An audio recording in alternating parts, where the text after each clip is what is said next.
Thank you.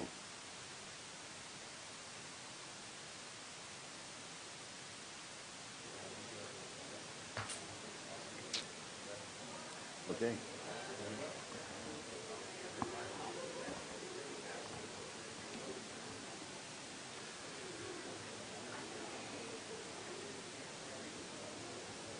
Okay, everyone ready to go?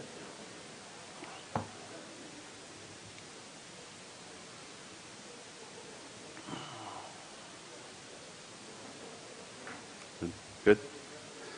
Okay. Good morning, everyone. I'd like to call this Board of Supervisor meeting today. The date is August 10th, and our clock happens to be wrong in the back. It is 9:04 a.m.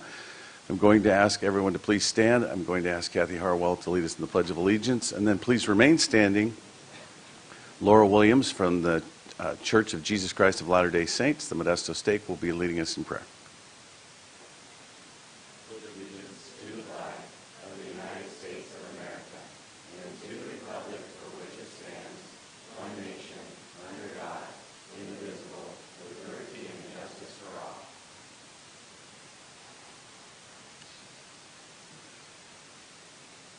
Our dear Heavenly Father, we are so grateful to be gathered here together this morning. We are grateful for leadership that is willing to hear our concerns and is willing to take action that will bring to pass peace and goodwill and safety for members of our community. We are so grateful for democracy and the ability for our voices to be heard. And we ask thee to bless that thy spirit might be here, that those who wish to speak will be able to share their thoughts in a concise and precise manner, that they will be able to appropriately voice their concerns in a manner that will bring understanding. And we ask thee to bless these proceedings, and we ask for these blessings in the name of Jesus Christ. Amen. Amen.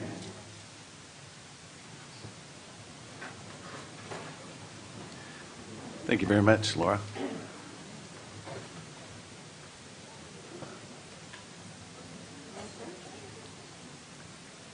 Okay. Joe, do you want to make an announcement to start out with?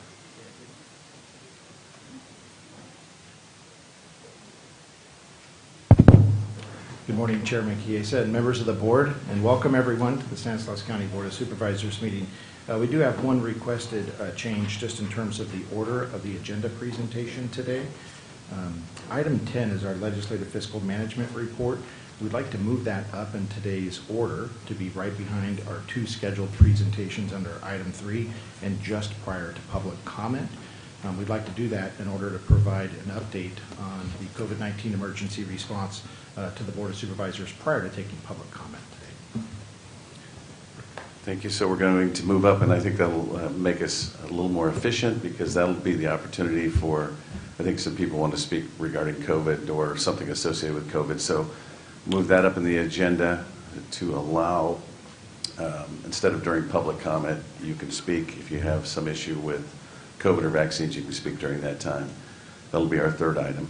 And then the speaker cards, I know that I saw Casey walking around. It makes us more efficient. If you want to speak, you don't have to fill out the speaker card. It just makes us more efficient in getting people lined up to speak.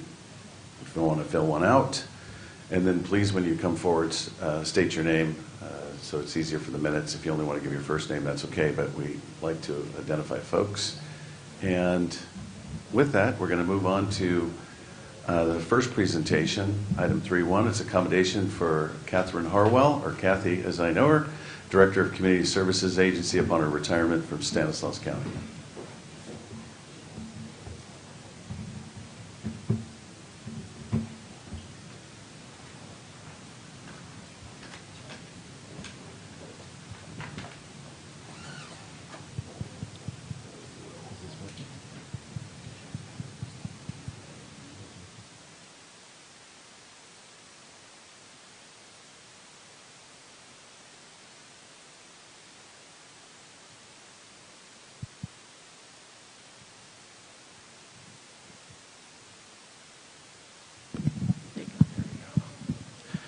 Okay, good morning. I'm going to go ahead and do the presentation from up here today.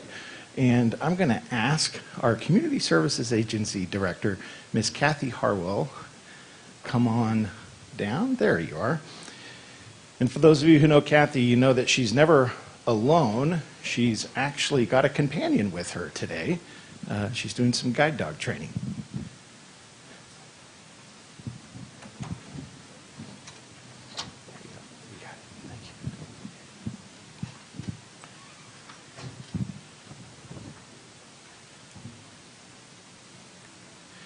Good morning, Kathy. Good morning. And Kathy, what is the name of our, well, I would say Helper, but in the past, the dog's name was actually Helper. So, Yes. The last one was Helper. This is Mako. Mako? Okay, Kathy Harwell and Mako, everybody. Okay. I am very pleased to acknowledge and recognize Miss Kathy Harwell for her 41 years of dedicated public service focused on supporting and improving the lives of individuals and families throughout our community. Ms. Harwell's tenure with Stanislaus County began in 1979 as an account clerk in the Social Services Division. With her emphasis on serving the community, her strong work ethic, and her commitment to the organization, she rose through the ranks from account clerk to the position of assistant director in our StanWorks division. Along the way, she put herself through school, earning her bachelor's degree in public administration from St. Mary's University. With her interest to expand her horizons in 2011, she transitioned to a leadership role as deputy director with Sacramento County's Department of Human Assistance. And fortunately for our county, as the saying goes, she left her heart in Stanislaus. She returned in 2013 to take the helm as the director of the Community Services Agency, or what we affectionately refer to as CSA. CSA is one of our largest county departments and operates with over 1,100 county employees serving the needs of all residents, including children, youth, and adults. I myself am a product of the good work that our Community Services Agency does to support children and families in need.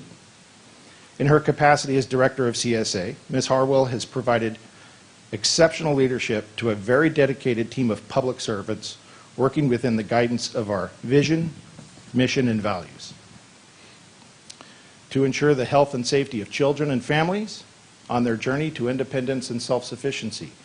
That's what they do. Along the way on that journey, Ms. Harwell, as director, once again put herself through school, earning her master's degree in public administration. Over the course of 4 decades, Ms. Harwell has played a key role in the implementation of countless improvements to our social service programs. Taking our value of continuous improvement to heart, it takes an unwavering level of energy and passion to serve our community with the volume of responsibilities she carries each day. Our CSA team, with Kathy at the helm, take on big issues with direct fundamental impacts to our community. Issues of hunger, homelessness, support and care for children, families, and our seniors. This team has won their fair share of awards and recognition during Kathy's tenure, but we know that the most rewarding aspect of this work is the recognition you receive from those you serve, something, Kathy, you should be very, very proud of. Ms. Harwell is an active member and past president of the County Welfare Directors Association of California and the Central California Area Social Services Consortium, along with actively participating on several advisory commissions, policy boards like the United Way, Children Families Commission, First Five Commission, Community System of Care, Workforce Development, Community Corrections Partnership, and so many more that I'm just going to cut it off there. Ms. Harwell is the recipient of many community awards, including the Del Butler Equal Rights Award for promoting equality and advancing the county's equal rights program, as well as the Jean and Clyde Dunlap Award for outstanding contributions supporting literacy in our community. Giving back to the community has been an important aspect of her core values and beliefs, which she modeled herself while she has volunteered in our county mentoring program, meeting individually with local school children to help them overcome everyday challenges in their formative years.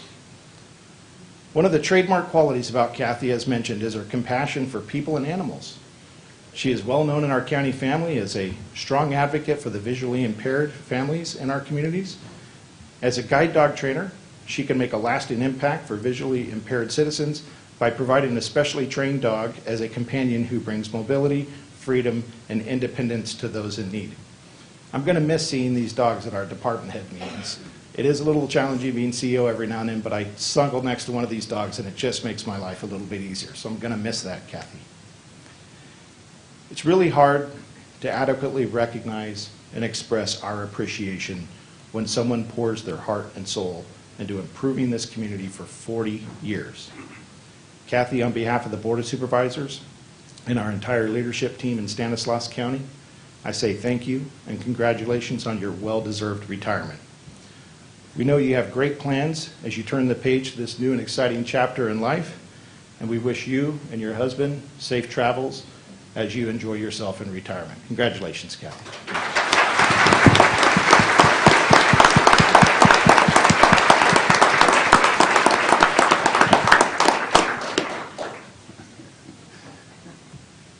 It's retirement time. Usually we harass and harangue any department head who wants to retire around here. But Kathy has absolutely done everything that could have been asked. I always write down some keywords as I'm sitting there. Dedicated by your service to the constituents, and I think you have 38 years in this county, right? Is it 39?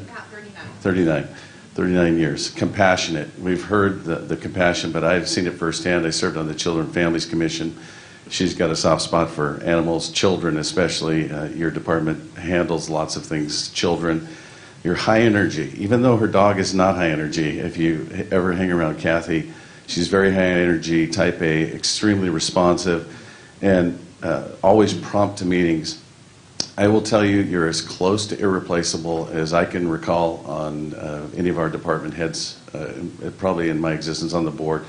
Your service, your department is so big, you do so many things there that it's probably the most difficult job as far as a department head in the county, with so many different services provided, and obviously it's just its sheer size.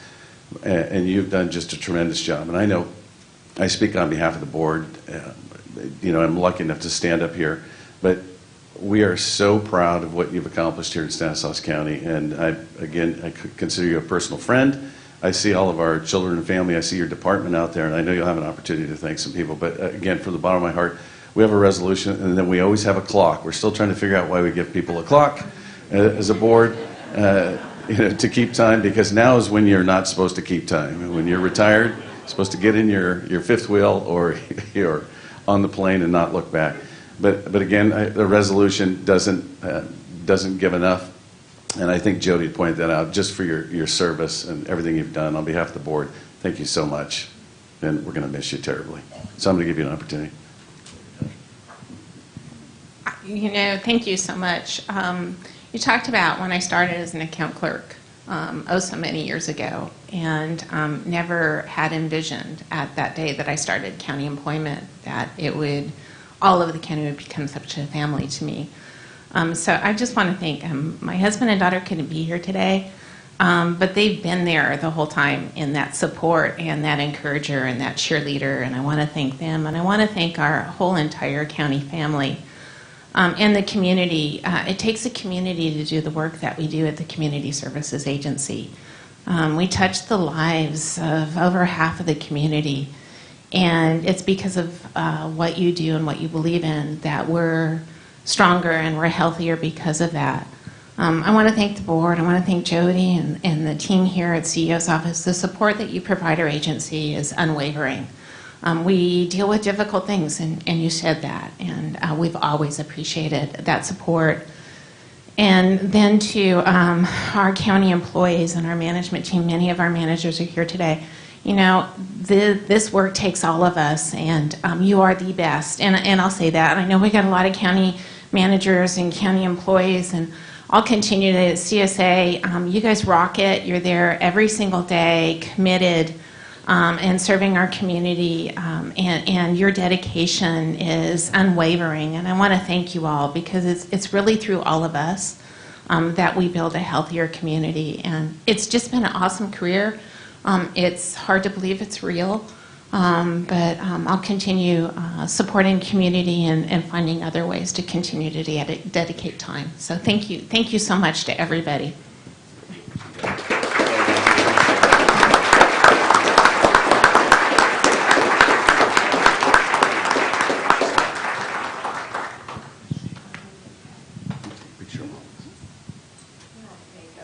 Mako wants to give hugs too. Okay, Dr. B, don't look.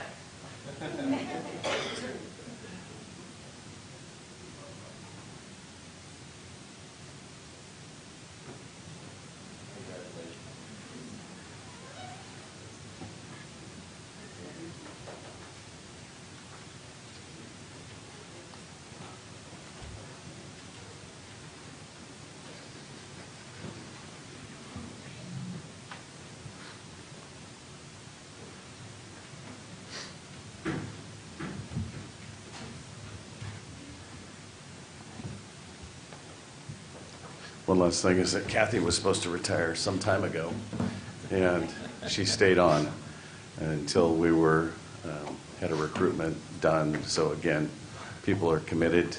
Stanislaus County employees are committed to no end, really. Thank you. Okay, we're going to move on to presentation number 2, the Family Justice Center of Stanislaus County Services and Partnership.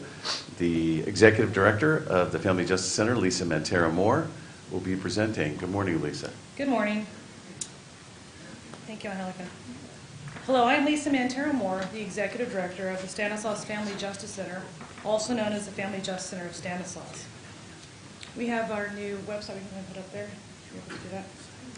I was actually the original board member back when we opened the center in 2010, and I've had the privilege of serving on a part-time basis as the Executive Director around my work with Assemblymember Adam Gray. And today, joining me today are members of our board, which include Steve Rank, our president, Amy Collier-Carroll, Pam Harder, Doug Holcomb, Layla Kasha, Betty Julian, Michelle Lewis, and John Peltier. They're all out here somewhere, I think. As you may be aware, the Stanislaus Family Justice Center is a 501c3 and opened our doors in November 2010. Our program is funded by federal, state, and county programs, as well as the generous and long-term support of the Gallo and foster families. Our current location at 1418 J Street, we are very fortunate to have a fantastic building and very supportive landlords. During the past 12 months, we have worked very hard with Takapa Media to update our logo and our branding and improve our presence on the web as well as social media. And up on the screen for your benefit is our new website and logo, which everybody is welcome to check out, our Facebook and Instagram pages as well. During the past, the Family Justice Center is a co-location of services for victims of domestic violence, sexual assault, child abuse, elder abuse, and human trafficking. The Family Justice Center provides support and resources to victims of violence and assault. 75% of our staff are Latinas and bilingual, which mirrors our client demographics. Located under one roof, our staff navigates our clients through their personal situation, provides information and resources to assist them in how they choose to move forward with their lives. Can you imagine being a victim of violence looking for ways to improve yours and your family's situation? Without a Family Justice Center, victims must travel to courts, district attorney's office, sheriff's office, clinical appointments, among other things, all on their own, without much assistance, and add to that the following challenges: transportation, literacy, language and cultural barriers, and of course fear. I would like to introduce a recent video we produced for the facility, and Talika, would you put that up for me? Thank you. Domestic violence, child abuse, human trafficking. These are some of the greatest issues that our society needs to overcome. In November 2010, the Stanislaus Family Justice Center opened its doors in downtown Modesto.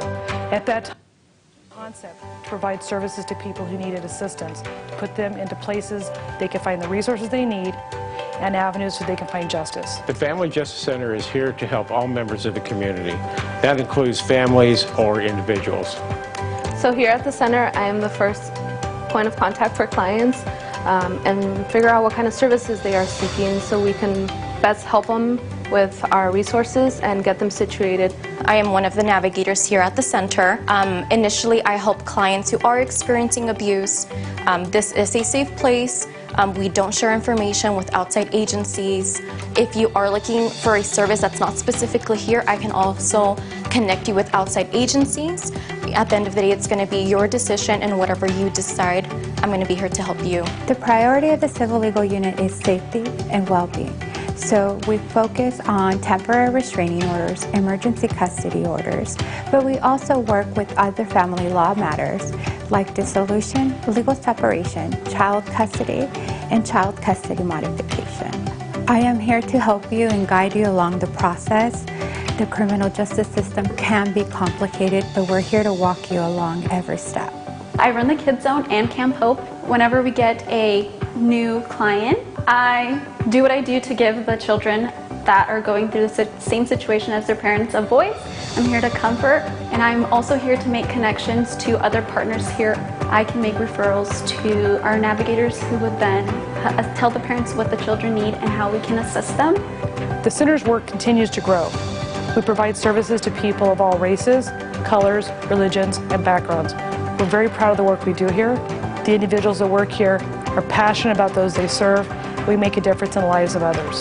So for any person out there going through any hardship, any trauma, whatever it may be, I would encourage you to speak up. We are here to help, and we can help you.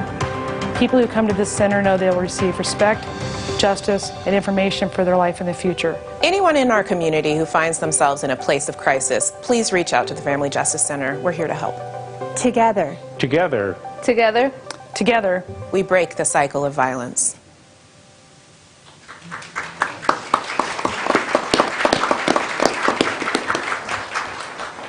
thank you very much. We are really proud of that. We have a tremendous staff of individuals that work very hard every day and give so much of themselves. On site with our staff include several partners, including our county partners, which are amazing. The District Attorney's Office, the Victim Support Unit, the Sheriff's Office, the Care Center, Behavioral Health and Recovery Services, as well as our nonprofit partners Without Permission and The Haven. Clients are referred to us from a variety of sources, including law enforcement, education, the District Attorney's Office, and other local nonprofits. When a client comes to our office, they receive intake navigational support from our staff, and a safety plan is initiated. When the situation warrants, a client's case will be referred to our civil legal unit. Our civil legal unit has 2 attorneys, 1 paralegal, and 2 civil legal advocates. Our legal team meets with clients and works to provide them with emergency protection orders, restraining orders, marriage dissolution, to name a few. Last month alone, we issued 75 restraining orders, which is fairly typical for us each month. In addition to our case intake and legal services, we have a robust trauma youth engagement program. Our youth program is also known as the Kids Zone, works directly with the youth and their siblings whom have experienced trauma and violence. We have a trauma-based curriculum with a strong emphasis on therapeutic art, and work each day with our youth to help them develop coping skills and resources both in person and virtually. We have hosted our annual Camp Hope last week, which was amazing. Due to COVID, it was a day camp and we did it in series. We're very proud of that, and we thank the different county agencies that showed up to big presentations, including the Sheriff's K-9 team. We work with our youth year-round at Camp Hope under the Camp Hope America curriculum, and how we model our programs is based on a nationwide standard used by all family justice centers. I'm very pleased to share with you that throughout the pandemic, we continue to stay open and provide services. We adopted a strong safety protocol for our staff and our clients. We stay consistent in our curriculum, commitment to our youth, and produce 2 videos daily for our Facebook and social media accounts to allow our families for outreach and for younger clients and their families to be able to interact with each other. We're very proud of our work and the support we have received from the county and our partners. I invite each of you to visit the center if you haven't already, as your schedule permits. And I would like to close my presentation today with a survivor video.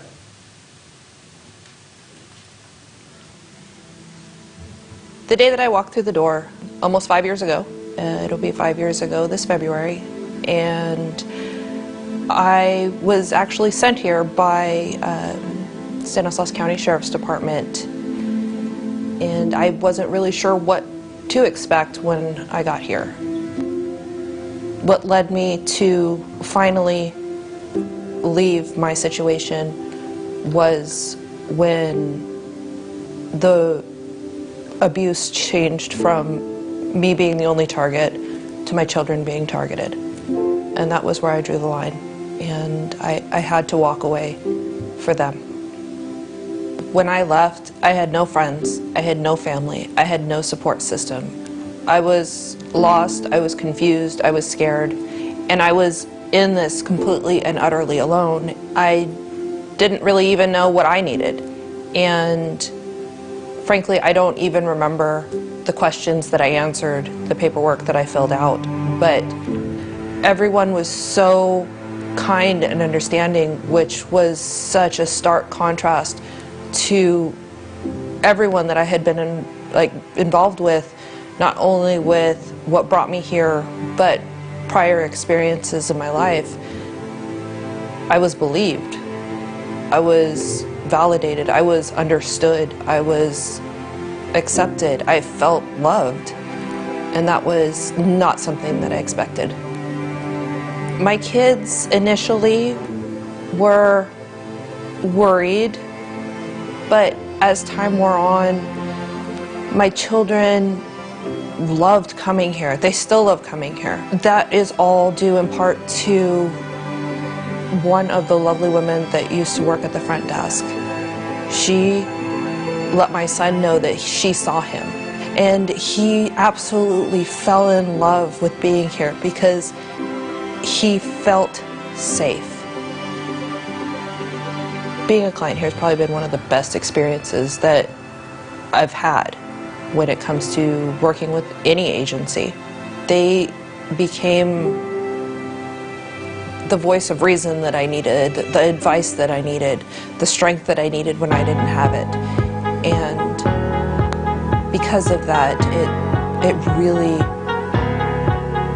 changed my life.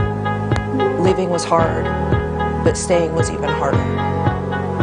And if I would have known then what I know now, I would have walked through the doors here years ago.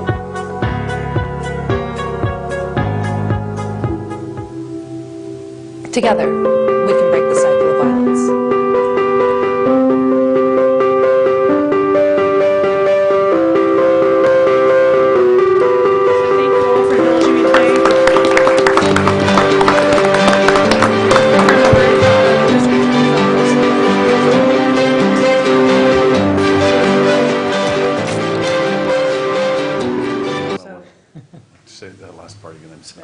I just want to say thank you so much for the opportunity to be here today. We wanted to give you an update, our little, change in look, and just kind of give a little brief overview. I'm not making the same presentation of local city governments as well. We continue to update law enforcement regularly on what we provide for training for their officers and their staff members. And we wouldn't be able to do this if it weren't for the support of the District Attorney's Office of the county 10 years ago. So thank you so much for this opportunity. Thank you.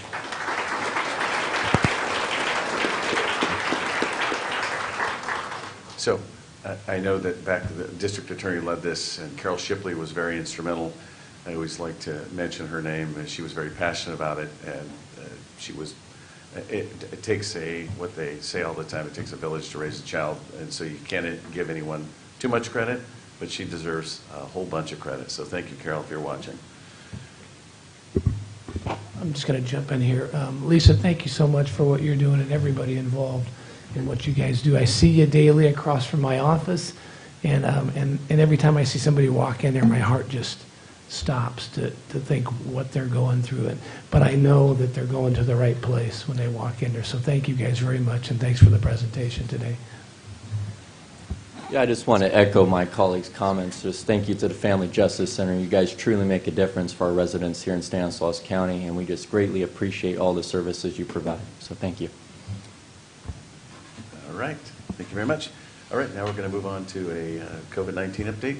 CEO. Thank you very much, Chairman and members of the board. So once again, we're going to move up our legislative management fiscal update this morning.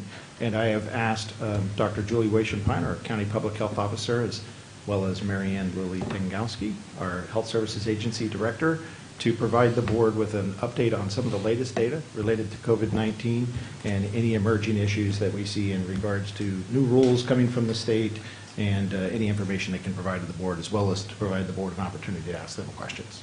So it's all yours. Thank you. Good morning. The information's been coming out fast and furious again with all this Delta variant, so I'm sorry my presentation got a little long today. I kept trying to cut it down a little bit, but just failed. So here is our epi curve that we show each time. As you can see, the blue bars, of course, being the confirmed PCR cases, the green being the probable primarily antigen tests. And you can see us beginning our increase and the increase in cases we've seen since about the middle of July. Looking at our case rate, you can see again we were down in the orange tier below the red line, and you can see a pretty steady increase. I think our case rate was as low as 4, and now as of yesterday we are at 24.7 cases per 100,000 per day. If you look at our percent positivity, again, we were down in the orange tier pretty well. We are now at 10.9% of all tests are positive. It's 11.2 in our Healthy Places Index first quartile. Our test volume there at the bottom, 268.8 per 100,000 per day. You know, we could still probably do some more tests in this county. That's not a whole lot of tests, as you recall when we got it in the 300 or 400s per 100,000 per day. So, you know, summarizing, really, we're seeing a pretty good increase in both percent positivity and case rate since about the middle of July. When we look at this by race and ethnicity, I haven't brought this slide back for a while. What's been different this time is the non-Hispanic Black African American have had a higher case rate since, about since the beginning of July. That has been seen nationwide. It's been seen in California. It's also being seen in Stanislaus County. So we're working, reaching out with our group that we have, which includes the NAACP, looking for businesses to bring more information into and generally trying to respond to this really new trend that we're seeing in increased case rate in our Black and African American community members. When we look at our hospitalizations in ICU with the hospitalized in, just for COVID, in orange and the ICU in red, you can see a pretty good increase. We had 38 people in the hospital with COVID on July 16, and as of yesterday, we had 152. And so we're seeing a good increase in hospitalization that's mirroring the increase in cases and percent positive. And you can also see the increase in ICU capacity.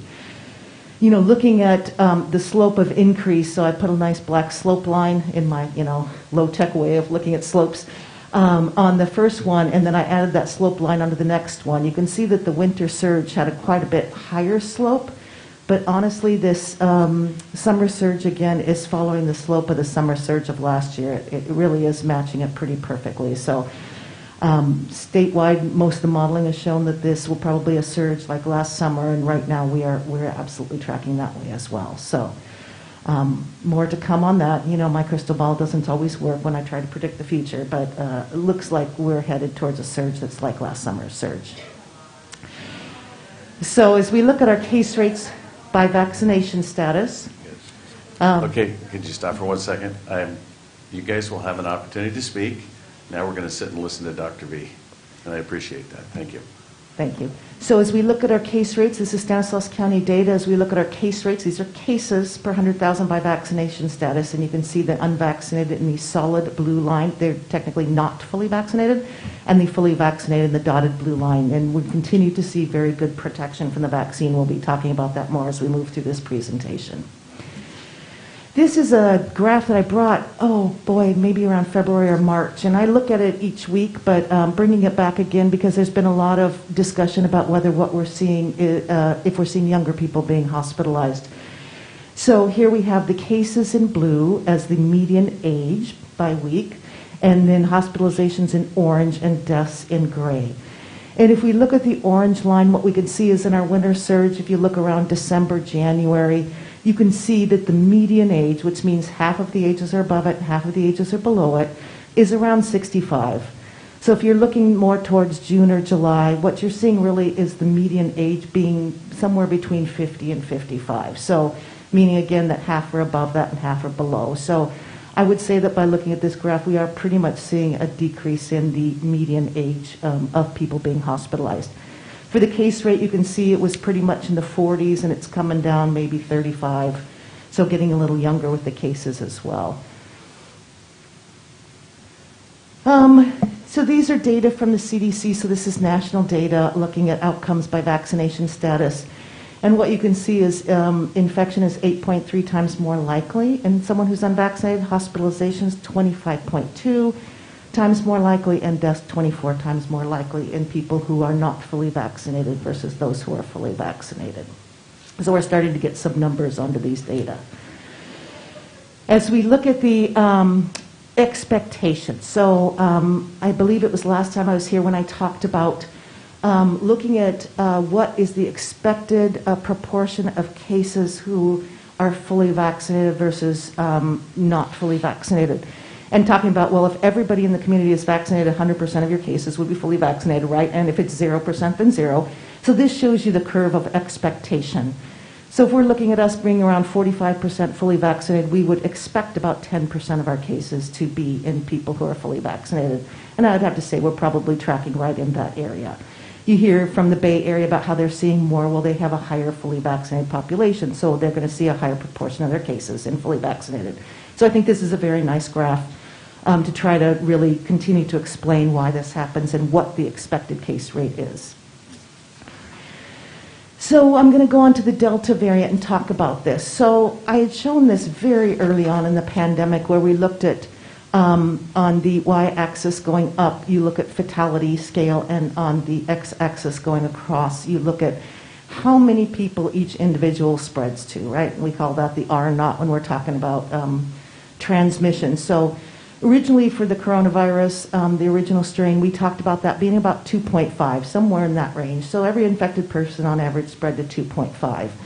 This Delta variant we've been talking about being more transmissible, maybe more severe. You can see it got moved up a little bit, but probably if it is, just a little bit. It's more like at least 5 and maybe up to 9. So each infected person being able to transmit it or give the infection to more people. There was a MMWR, the Morbidity and Mortality Weekly Report. CDC puts those out each week, except it seems like it's every day at this point. And this came out last Friday when they looked at the vaccines for preventing hospitalization in older adults. And if we look at the chart, I wish there was a better way to present this other than just a table. But when we look at the vaccination, you can see really, really good protection against hospitalization with full vaccination, which I had talked about last time. What I found fascinating about this actually was partial vaccination. So Pfizer and Moderna, 1 dose, you're still seeing really good protection against hospitalization. Last week, or actually it was 2 weeks ago, we talked about Pfizer and how it's only about 33% protective against symptomatic disease with 1 dose, but you're still getting good protection against severe disease. So these are really nice data that just came out last week. And this is with the Delta variant primarily, so that's really good news for our protection and our vaccinated. So the Delta variant, as we discussed last time, is the dominant strain. Nationally, it's up to about 93% of all isolates. I have to say, last Friday I got 13 isolates just from LabCorp of genotyped, and all 13 of them were Delta. So we're seeing primarily Delta in this county as well. So what the difference with Delta is that you're getting more virus in the respiratory tract and faster. So it actually means the incubation period is actually shrinking, and that the more transmission, because when you're coughing, sneezing, talking, you're actually putting out more virus into the air because the levels are just so much higher. The vaccines are still very good, as we talked about, and that the vaccinated people are still less likely to develop severe disease. So I think we covered most of these points, but it's kind of the summary of what we're seeing with Delta and why it's so different from Alpha. Sadly, a lot of with the variants changing, the guidance ends up changing. And with Alpha, there was actually less virus in people who were vaccinated, and that's why we were less worried about fully vaccinated people and their ability to spread, even if infected, because we had good data that they spread much, much less. Those data are not there with Delta. So Delta is sadly just almost like a different virus. Reinfection. There's more new. This also came out last Friday on reinfection. We hear a lot about natural immunity, and I shouldn't have to get vaccinated because I should be immune from having the disease. And what we saw from this study, looking at people who were infected previously and then got infected with Delta this spring or summer, and what they found was people who were unvaccinated or partially vaccinated were about 2.35 times as likely to be reinfected compared with those who are fully vaccinated. So the full vaccination is really giving that immunity the boost it needs to overcome reinfection. So really, again, good information to have as people are looking at vaccination post-infection.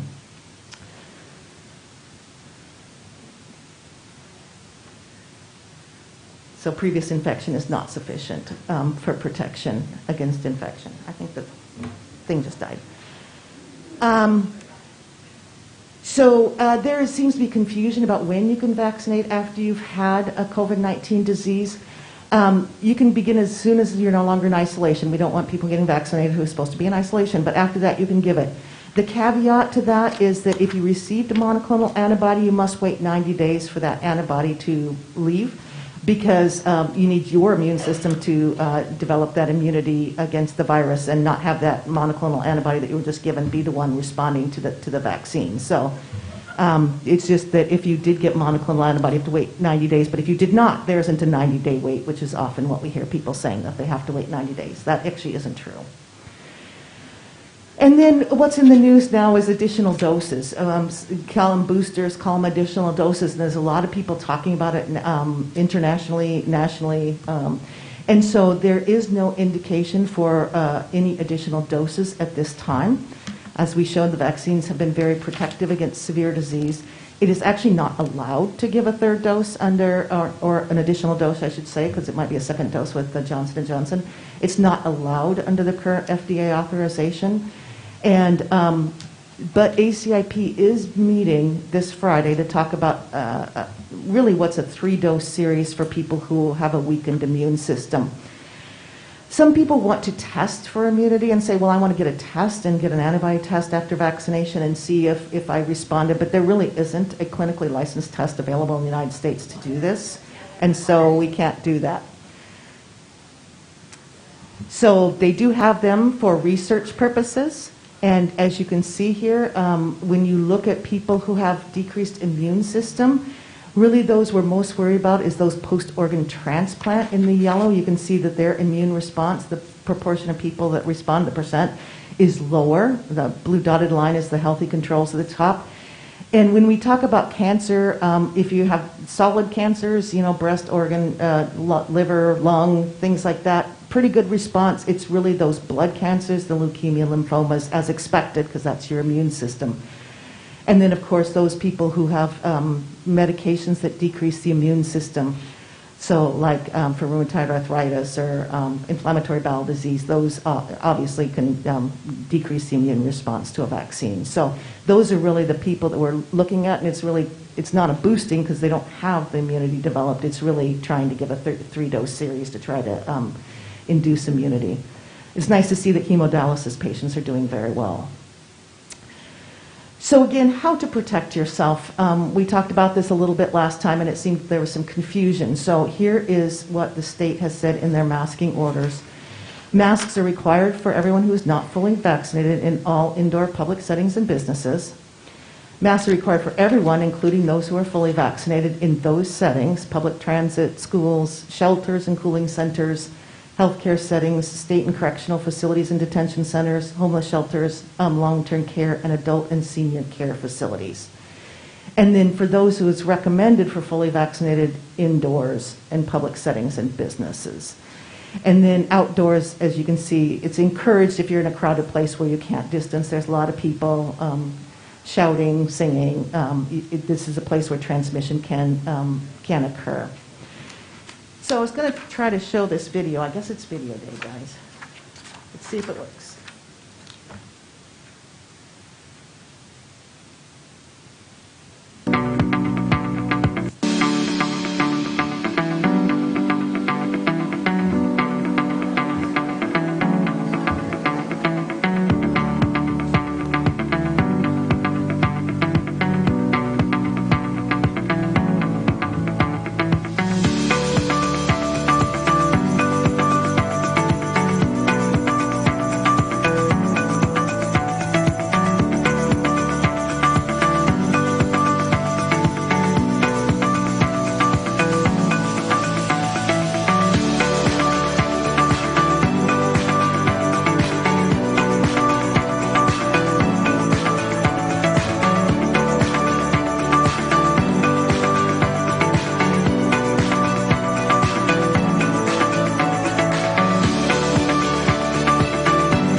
So rather than show my Swiss cheese graphic, I showed a video today trying to talk about the Swiss cheese and the layers of prevention. So again, when should a vaccinated person choose to wear a mask? And I went through these last time, just things to think about as you're moving around and making decisions for yourself. And then I'll turn it over to Mary Ann Lily Tangowski to talk about vaccination. Good morning. I'm going to wrap up the presentation with a little bit of information for you. This slide is an update that shows you how we're doing by age band in vaccine coverage, with the orange showing the fully vaccinated. You can see left to right by age band, and then the 12 plus population. That's really all of the eligible population in our county. So we're often really looking at that 47% as our fully vaccinated in this community. So we continue to make progress, although it is slower, which this slide shows. We are still vaccinating every day, but that heavy demand, you can see, has dropped. In the community, though, we're still seeing about 800 to 1,000 daily, but that's not just the public health clinics. That is all the access throughout our community. So this next, I went ahead and took the last week of each month to show the change that we're seeing in our own public health vaccine clinics, where there's an awful lot of arranging, coordinating when we're going out to the various locations to do vaccination, and over time, it's a lot of effort for fewer and fewer arms. But because of what I just showed in terms of the whole community, pharmacies, all the other access points, the public health clinics are really a small portion now. So it's time to kind of rethink what it is that we're doing. The way we've been doing it started out with when we had the big 4 community sites. It was a lot of our own public health staff. It was a lot of newly brought on part-time members of the community, EMTs, and nurses, other staff. And then we started using some vendor access to move forward and go into some of those mobile pods. We've had 3 different vendors really working in the community alongside some of our own staff teams that were going out. 2 of those were being paid for by the state, and the state is at the point now wanting to discontinue those. And when we look at these numbers, we're thinking it probably is the right time to pivot. If we want to continue them, we can continue them at our expense. But at this point, that's not what we're kind of making some strategic changes. So we will continue to maintain some capability with one vendor and with some of our own staff for various opportunities. But we're going to do more work on putting resources toward outreach, toward information, dispelling some of the misinformation out there. And not that we won't still do some pods, but it'll take some time to kind of roll through because we've already made some commitments. But I wanted you to know that we are working toward that kind of a change. We have had on occasion we'll get a business, a city's jurisdiction asking for some different way of bringing information to the community to deal with some of the vaccine hesitancy. So that's really what we're going to try to put more resources to going forward. Okay, and this we include this every time just to make sure that the community is aware of how to get a vaccine. My Turn, go online to My Turn. It's user friendly and gives lots of different access points for vaccine. Or you can call our public health line that's there too, and we will help you get an appointment.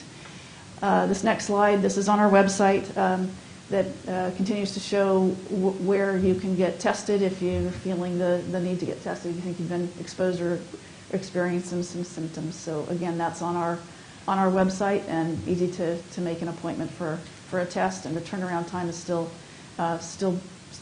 very good, even with the increasing demand. And that is the end of our presentation. I'll be happy to answer any questions this morning. Thank you.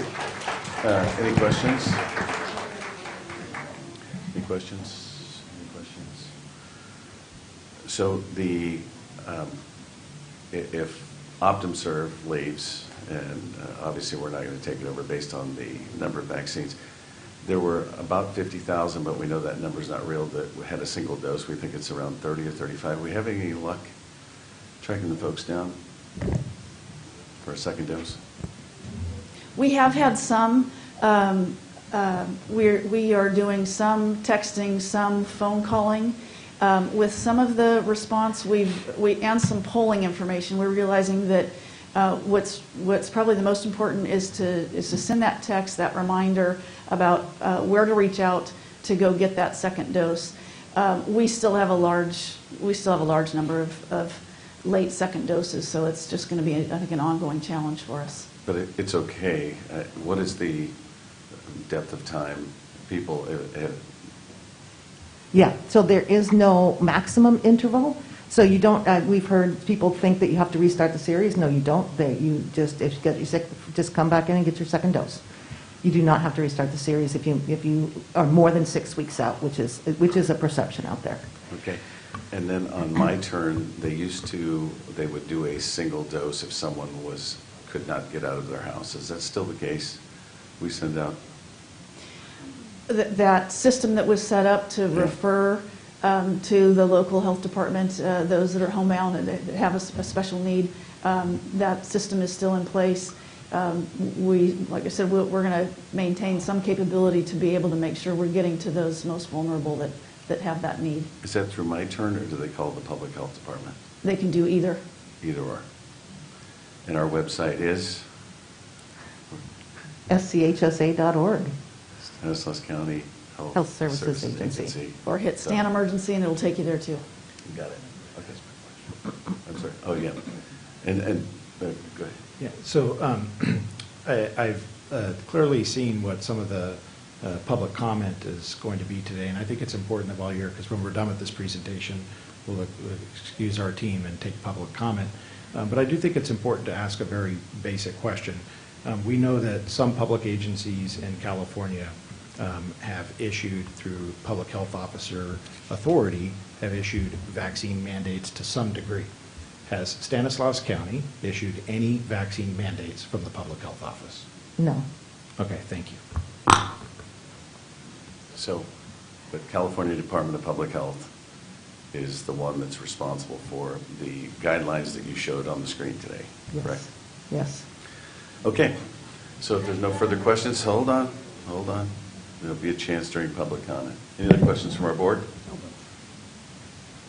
Seeing none, we're going to move on to public comment period. And so I have speaker cards, and I do have some speaker cards that probably aren't related to this item that were in first. I'm going to let them go. There is an overflow room, so I'm going to call those people out after we're done here. To make this more expedient, I'm going to try and call two names, the person that's speaking, and then the other person, if they could come and stand in the aisle to make it a little more expeditious. We limit public comment to 5 minutes. I ask everyone to not be repetitive, but come up and tell us what we need to know. And the first speaker is Marcy Powell, followed by Leonard Powell.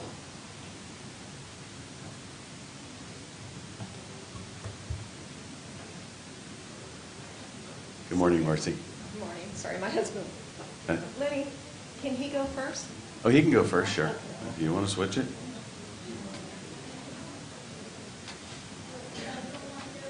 Len? Hello. My message concerns the pending application. Hold on one second. Wait a minute. Okay, so here's the deal. These three people put in their speaker cards before you did. So they have a right to go first. It has nothing to do with what you want to talk about. So please give them the respect, because they have an issue just like you do. Thank you very much. Go ahead, Leonard. Thank you. My message concerns a pending application for the gas station complex in Salida near the Hammett Road exit. Application number PLN 2019-0078. I believe we'll be voting on this matter in the near future.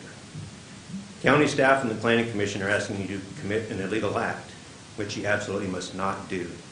The sales tax and developer fees this project may produce does not justify our government acting unlawfully by depriving the citizens of their rights. And let me tell you why. I'm a Salida resident, and I was here at the meeting in 2007 when the Board of Supervisors lawfully approved the Salida Initiative pursuant to California Elections Code Section 9125, which states, and I summarize, no ordinance proposed by initiative petition and adopted by the Board of Supervisors without submission to the voters shall be amended except by a vote of the people. Now I'll repeat that for emphasis. State law mandates that no ordinance proposed by initiative petition and adopted by the board without submission to the voters shall be amended except by a vote of the people.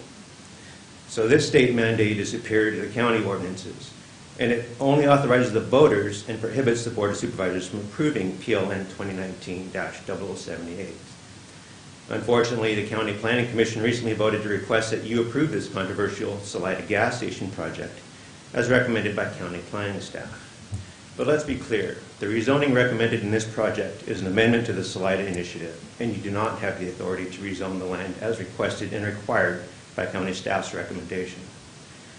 Furthermore, you do not have the authority to adopt a negative declaration on the EAR that is strictly required by this project, since any development in the Salida plan area requires a comprehensive master EIR without exception.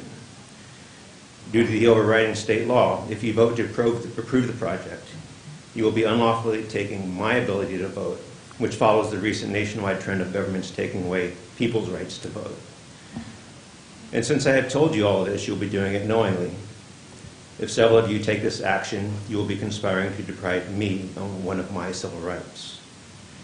Ask your county council what liability you may incur if your conduct under color of law deprives me of rights, privileges, or immunities guaranteed under federal law or the U.S. Constitution.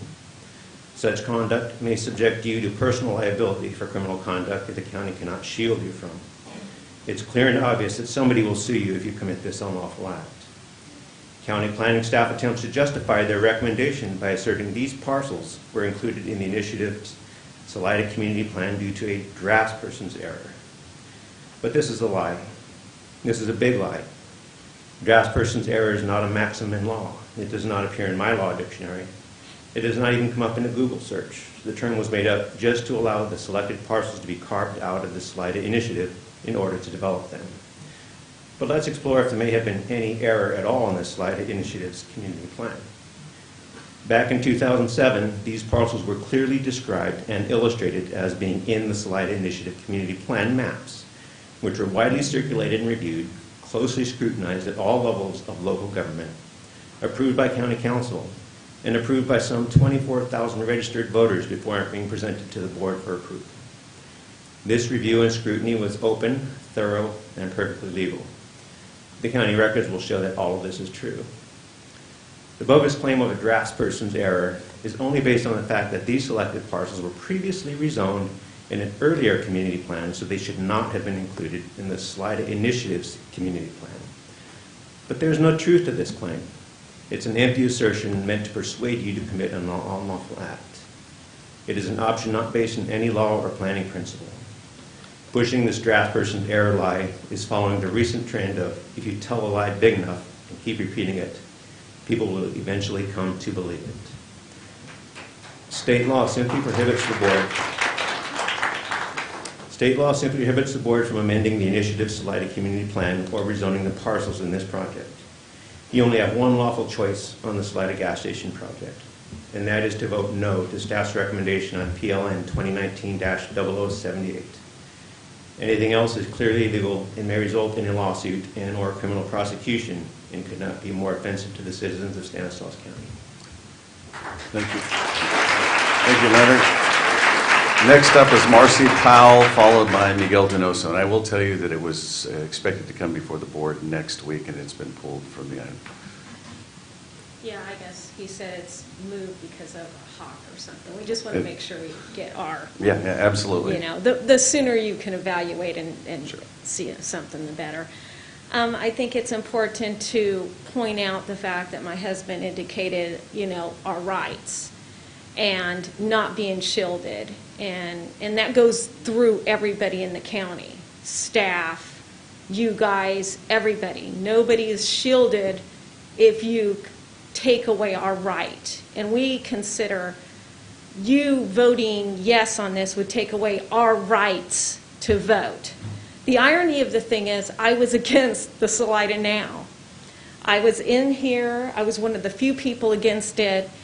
You know, they bring in people for it, they pushed for it, and I literally cried to my friend on the phone. I said, I can't believe they passed this, you know, after it passed.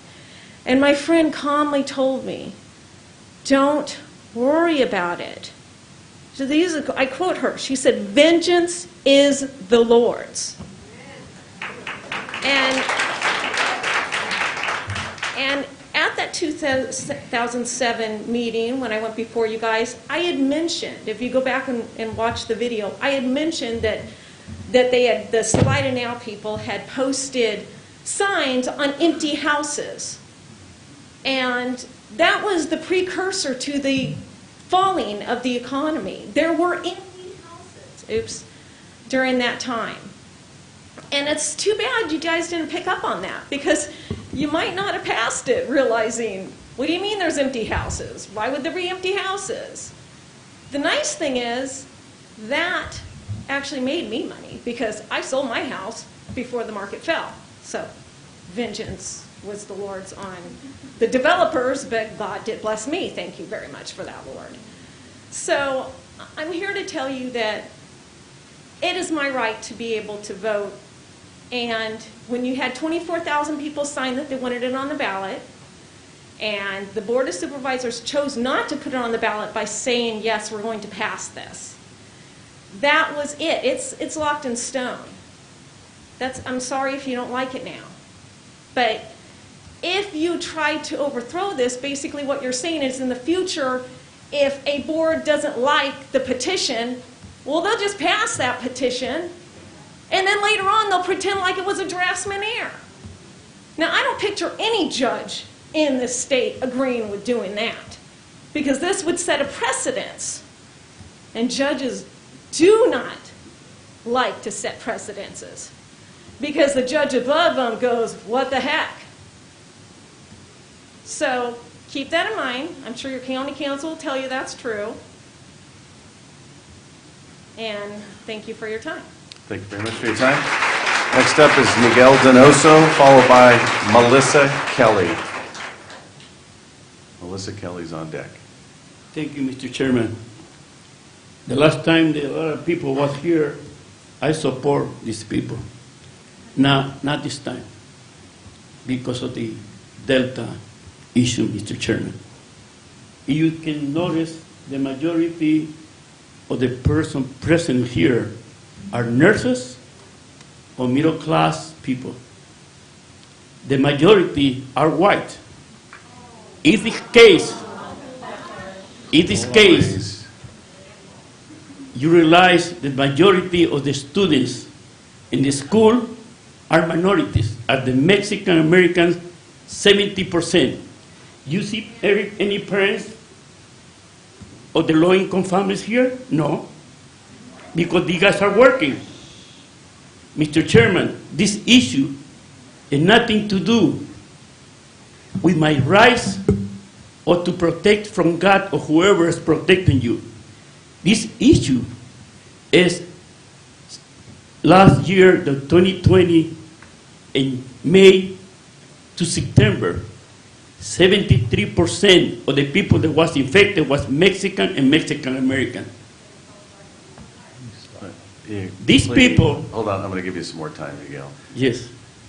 You have your time. Let him speak, please.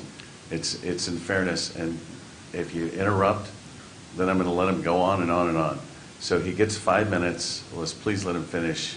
Show some respect. Go ahead, Miguel. Sorry. The majority or the person they're acting today is by the so-called the patriotic people, the people that are supposed to be the only American to represent in this community. That's not true. You don't see too many low-income families that are in the schools. The majorities, as says, close to 70% are low-income and minorities. This pool of people are supposed to be packed, but it cannot be because these people are working. And these people, they're here as in the base of the natural science. And the majority are nurses and laughing and making jokes. Because the doctor was explaining the reality of how many people in the hospital, in the units, to be dying. And this is nurses. So think about it. Every time you guys come here, asking is a doctor or nurse. That's the issue. So these people believe, the only white people believe that you don't need the injection. The majority. And you guys are becoming the example of Florida. The ultra conservative. Thank you, Mr. Chairman. Thank you. Next up, Melissa Kelly, followed by David Machado.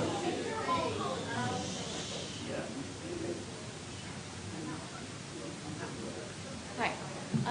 I'd first like to recognize and acknowledge the passing of an important community member recently. That is Patricia Stone, also known as Patty Stone. She was the widow of the Honorable late Judge Stone that served our county for many years. And Patricia served on the Salvation Army for what I understand, over 25 years.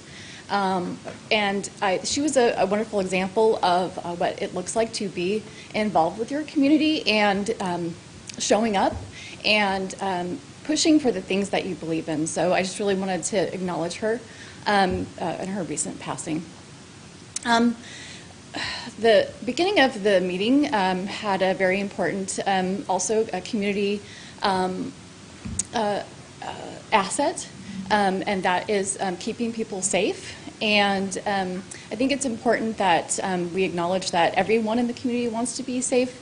And our nurses and our doctors are here. They're on the front lines doing that. And I'm here to support them today in that. I'm really disappointed that our healthcare, our health services representatives didn't stay to listen and to hear the concerns of the community. It just shows that they don't seem to be interested in our concerns or even responding to it. So I'm really disappointed in that. The presentation that they showed had a lot of problematic things, in my opinion. There was very little source information given on where these numbers and figures came from. Specifically, the Delta variant, I would have liked to have asked them what tests they're using to determine how these tests are the Delta variant, because the test that's being used right now is the PCR test. And the PCR test doesn't differentiate that.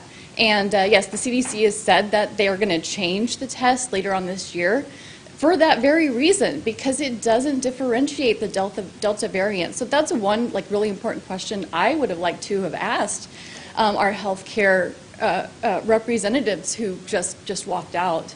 So if you have the opportunity to ask that question, I would love, and I think that based on the response that from me saying that, a lot of people would like to know the answer to that as well. So I'm not a healthcare professional. I'm just a regular person who can read at a 4th grade level. And so when I read the information that's out there, it's enough to have questions. You know, half the people have said no to this, and half the people have. So it's not for anyone to choose. I'm not for and I'm not against. I'm for choice. Thank you. So next up is David Machado, followed by Madeline Baker. David Machado, followed by Madeline Baker. And I can just reinforce again and again, there is no public health order in Stanislaus County that mandates vaccine. Everything comes from the California Department of Public Health, and so just keep that in mind. Go ahead. Thank you. David? Daniel. My name's Or Daniel. Daniel, I'm sorry. Daniel Machado, thank you. And I did leave work to be here. You can tell by the dirt on my jeans.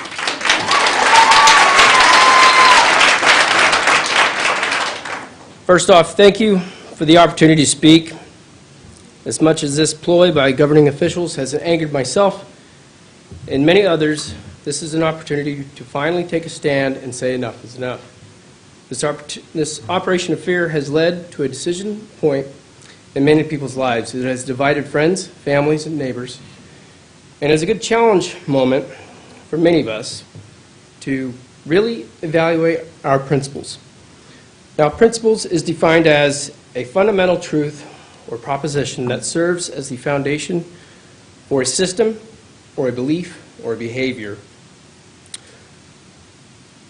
or for a chain of reasoning, example, Christianity.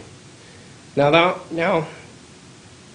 I'm not going to go down that road like the contrary, who yells out words like science, like the 1982 Thomas Dolby song that continues to just yell science every other moment. Principles are those truths or values that we all hold individually, rightfully so, that those with the spine deem them as high-standing, well-minded ideas, so much that we are willing to pay a price to enforce them. COVID-19 is a disease that can cause a respiratory tract infection, which can cause symptoms that range from mild to severe, heavily dependent upon your current health conditions. Let me remind you that this is not cancer. The people who contend to fight for their rights, these people, are the same people of which you and I personally didn't, put signs up, billboards, television ads, and other short-winded messages similar to what we did with police and fire after 9/11. When you marketed to stay home and stay safe, these men and women over here behind me went to work regardless of everything as seen on TV. We called them heroes, for God's sakes, and now we treat them with contempt while we allow homelessness to take over our streets, corners, shopping centers, following the footsteps of our not-so-far-enough neighbor city, San Francisco, of which provides safe shoot-up spaces and hoses down the feces because Lord knows we can't hold people accountable around here. We even dare to shame someone who is really considering their future. My wife, who after several years of marriage made a joint decision to put off starting a family so she can further her education and license as a nurse practitioner after serving the people of this county, many of whom could give a damn less about themselves, let alone be willing to do anything to save a stranger's life. Last year, we called her a hero. Now, when she works nights, on my drive to work, I pray every morning that she comes home safe from putting her life out there for the sake of others who could care less, or for the sake of you and I. Now we want to tell her to kick rocks? If she was your daughter, which many of you, I don't know what age you are, but she could be your daughter. If she was your daughter, more than just seeing her succeed and be none shorter than a saint taking care of others at their lowest or last moments, I bet you would more than anything want to see a grandchild of your own come from her. Not knowing much about the future of this vaccine, would you demand that she shove it in her arm so that we can feel politically correct?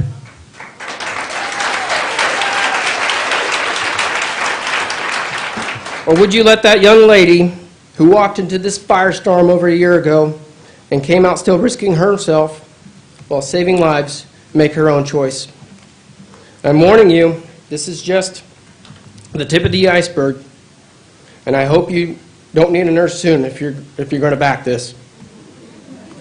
You'll regret decisions like this Not only will there be longer wait times at the emergency room, but you will also have less men and women who are willing to be on the front lines for people like you and I. Thank you. Next up, Madeline Baker, followed by Nita Brady. Nita Brady. Madeline Baker, followed by Nita Brady. Good morning. Good morning. Thank you for listening to us today. I had to change this a little bit, and I'm a little nervous, but, sir, I am Caucasian, clearly. Please Sorry. address us. Okay. I am clearly Caucasian.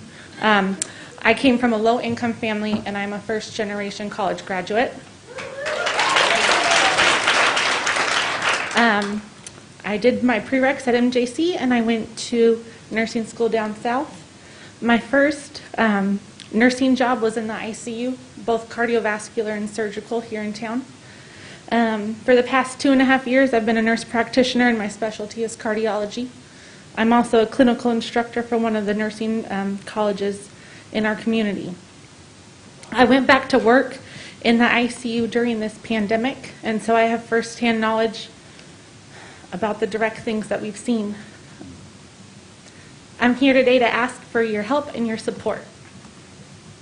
We didn't have the support we needed when we were reusing PPE and our N95 masks over and over again. And we didn't have the support we needed when our governor temporarily removed nurse-patient ratios. And I went from taking care of 2 very critical ICU patients to 3. Spread you guys out. I could use this time to give you statistics and things that the media and news outlets, our government doesn't want you to hear. A few weeks ago, the CDC themselves came out and said that they were removing their emergency use authorization for their PCR tests because it could not differentiate between the COVID vaccine and COVID virus and influenza. I am also here today not to argue why someone should or should not get vaccinated. I think that everyone should do their own research and make an informed decision of what they feel is best for their body. In healthcare, this is something called informed consent. According to Cornell law, the definition of informed consent is an agreement to do something or allow something to happen with complete knowledge of all relevant facts. As a provider, I go over informed consents daily with my patients for cardiac procedures. I explain the procedure I'm recommending, reviewing in detail the risks, benefits, and alternatives. After I have given my patients the information, they take that information and decide whether or not they will use these recommendations or hold off on a procedure. Sometimes they decide that they do not want to go forward with a procedure, and that's okay, because that is their right to make the decision that they feel is best after the knowledge has been given to them. If our patients have these rights, why do I not have the same rights as a healthcare worker and an individual? My mama has a sign over there that I was holding this morning that says, last year's hero, this year's zero. And it really is a bummer. I've been told by supervisors, management, and people in the community that I need to do soul searching to see if nursing is still the profession for me because I am choosing not to get vaccinated. I've been called a murderer and that I'm responsible for the death of the people in my community. And I'm here to tell you today that Jesus put me on this earth to serve his children.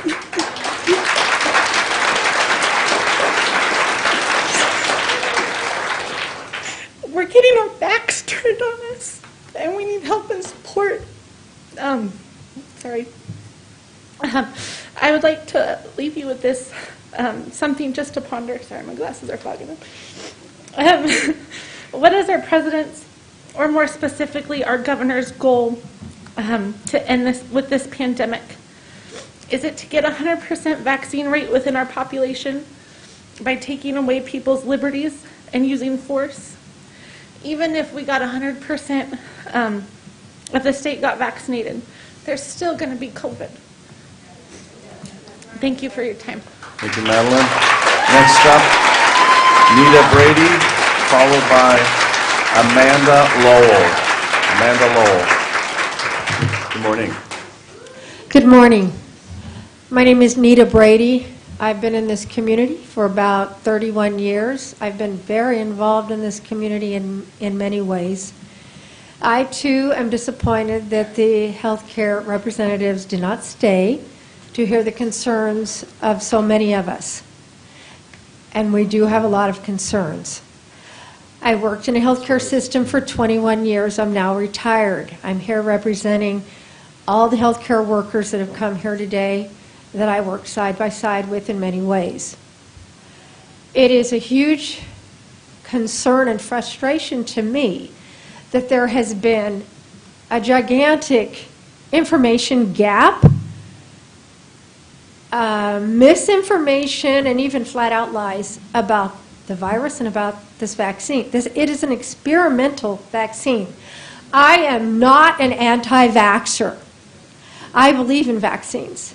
This one is an experimental vaccine. I am nobody's fool, and I am nobody's guinea pig.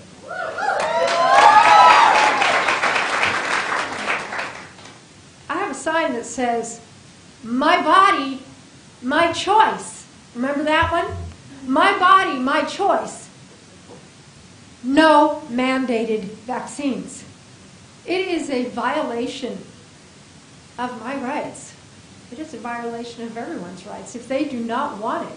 If you want the vaccine, go ahead and get it. But you know what? A lot of us have done our homework.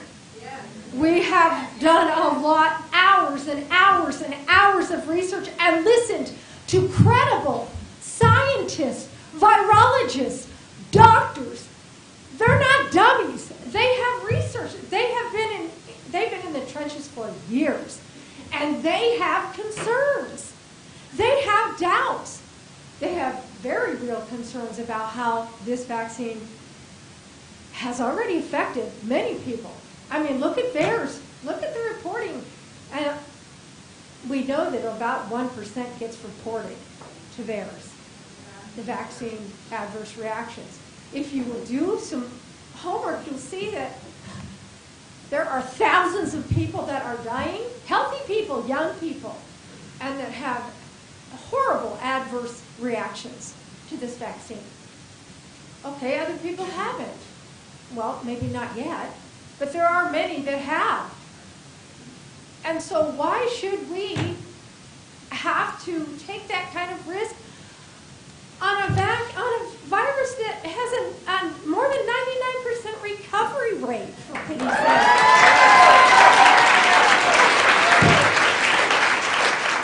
Let us reason together. Let us be reasonable and do not force that vaccine on those of us that do not want it.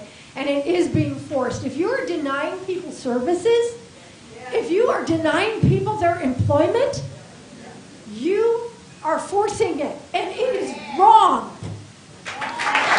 Next up, Amanda Lowell, followed by Kenyon Whitlow. Kenyon Whitlow on deck.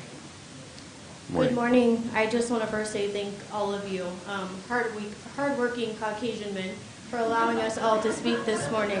I just came off of an 8-hour night shift, so I apologize if I stumble. First off, I want to say my name is Amanda Lowell. I'm a registered nurse in the community and a founder of Take a Stand California, who organized in the last 6 days over 1,200 nurses who are opposed to this community. I'd also like to say that I have the support of many nurses here, but I have a Hispanic mother who was a first generation here in California, and I am a first generation college student with a hardworking husband who put me through school to become a registered nurse.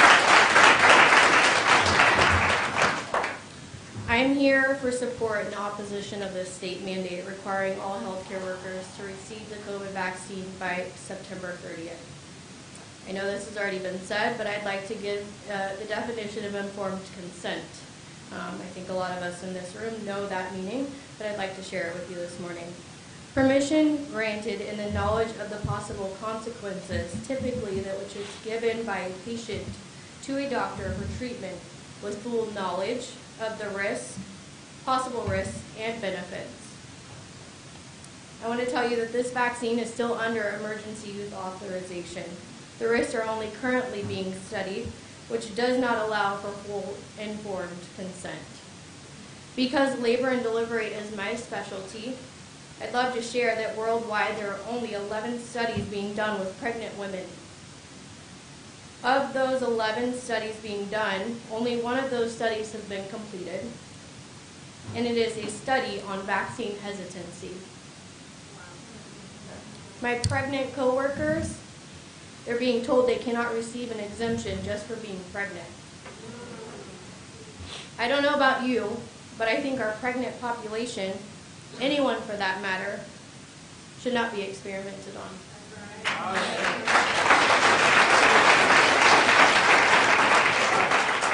The risks of this vaccine, like I've said, they're not shared widely because they're not thoroughly studied. Although a lot of my ER, my ICU colleagues here today have shared personal stories with me that they have seen more COVID vaccine injuries than they have seen COVID cases.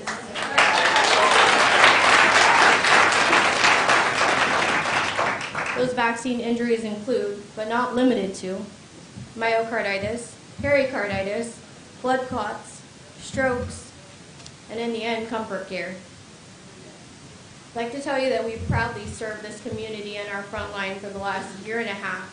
We've reused N95s for a week at a time and stored them in a brown paper bag. We had to stand our ground before taking a report when our administration hid PPE from us. Wow. Now we are given an ultimatum to receive the vaccine, share our personal medical history, our religious beliefs to remain employed. Last year we were heroes, this year we feel like zeros. Wow. Wow. I'm here today to ask for your support. I know that those doctors walked out on us, and I know that we're saying this is not a Stanislaus County issue, and you're not issuing a mandate, but last I remember, when I came to the mask mandate meeting, you guys speak for our community. So we have a right to have you guys listen to us. We have a right for those doctors to listen to us. And I am here for your support. I'm very passionate about this, but I would hope that you guys would be able to place this as an issue on your agenda, and I would also ask for your support in taking this to the state. Thank you. Kenyon Whitlow, followed by Charmaine Peterson. Good morning. Hello, my name is Corinne Whitlow. I did send a quick little email to all of you to introduce myself yesterday because I didn't want to surprise you right in the audience. Oh, sorry.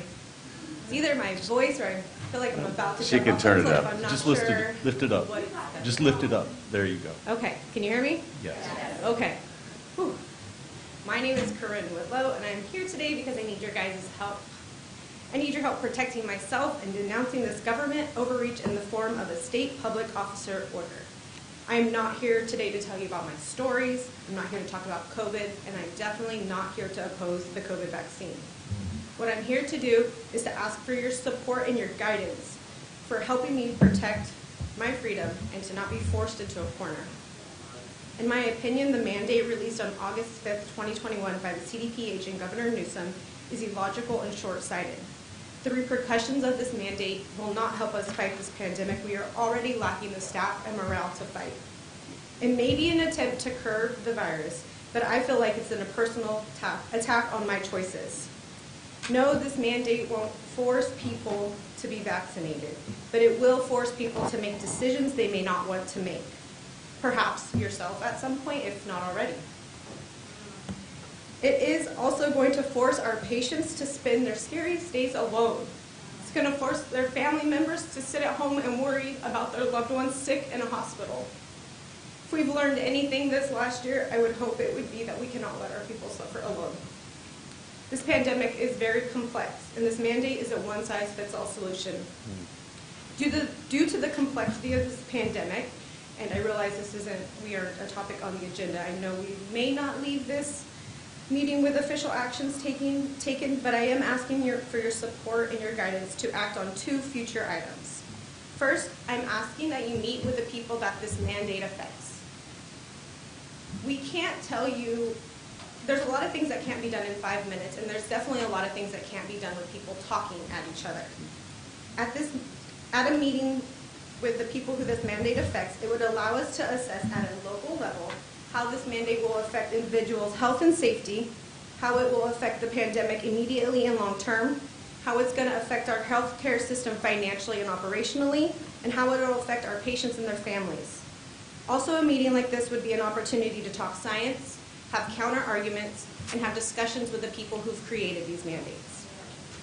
After this meeting, I would expect a second action item.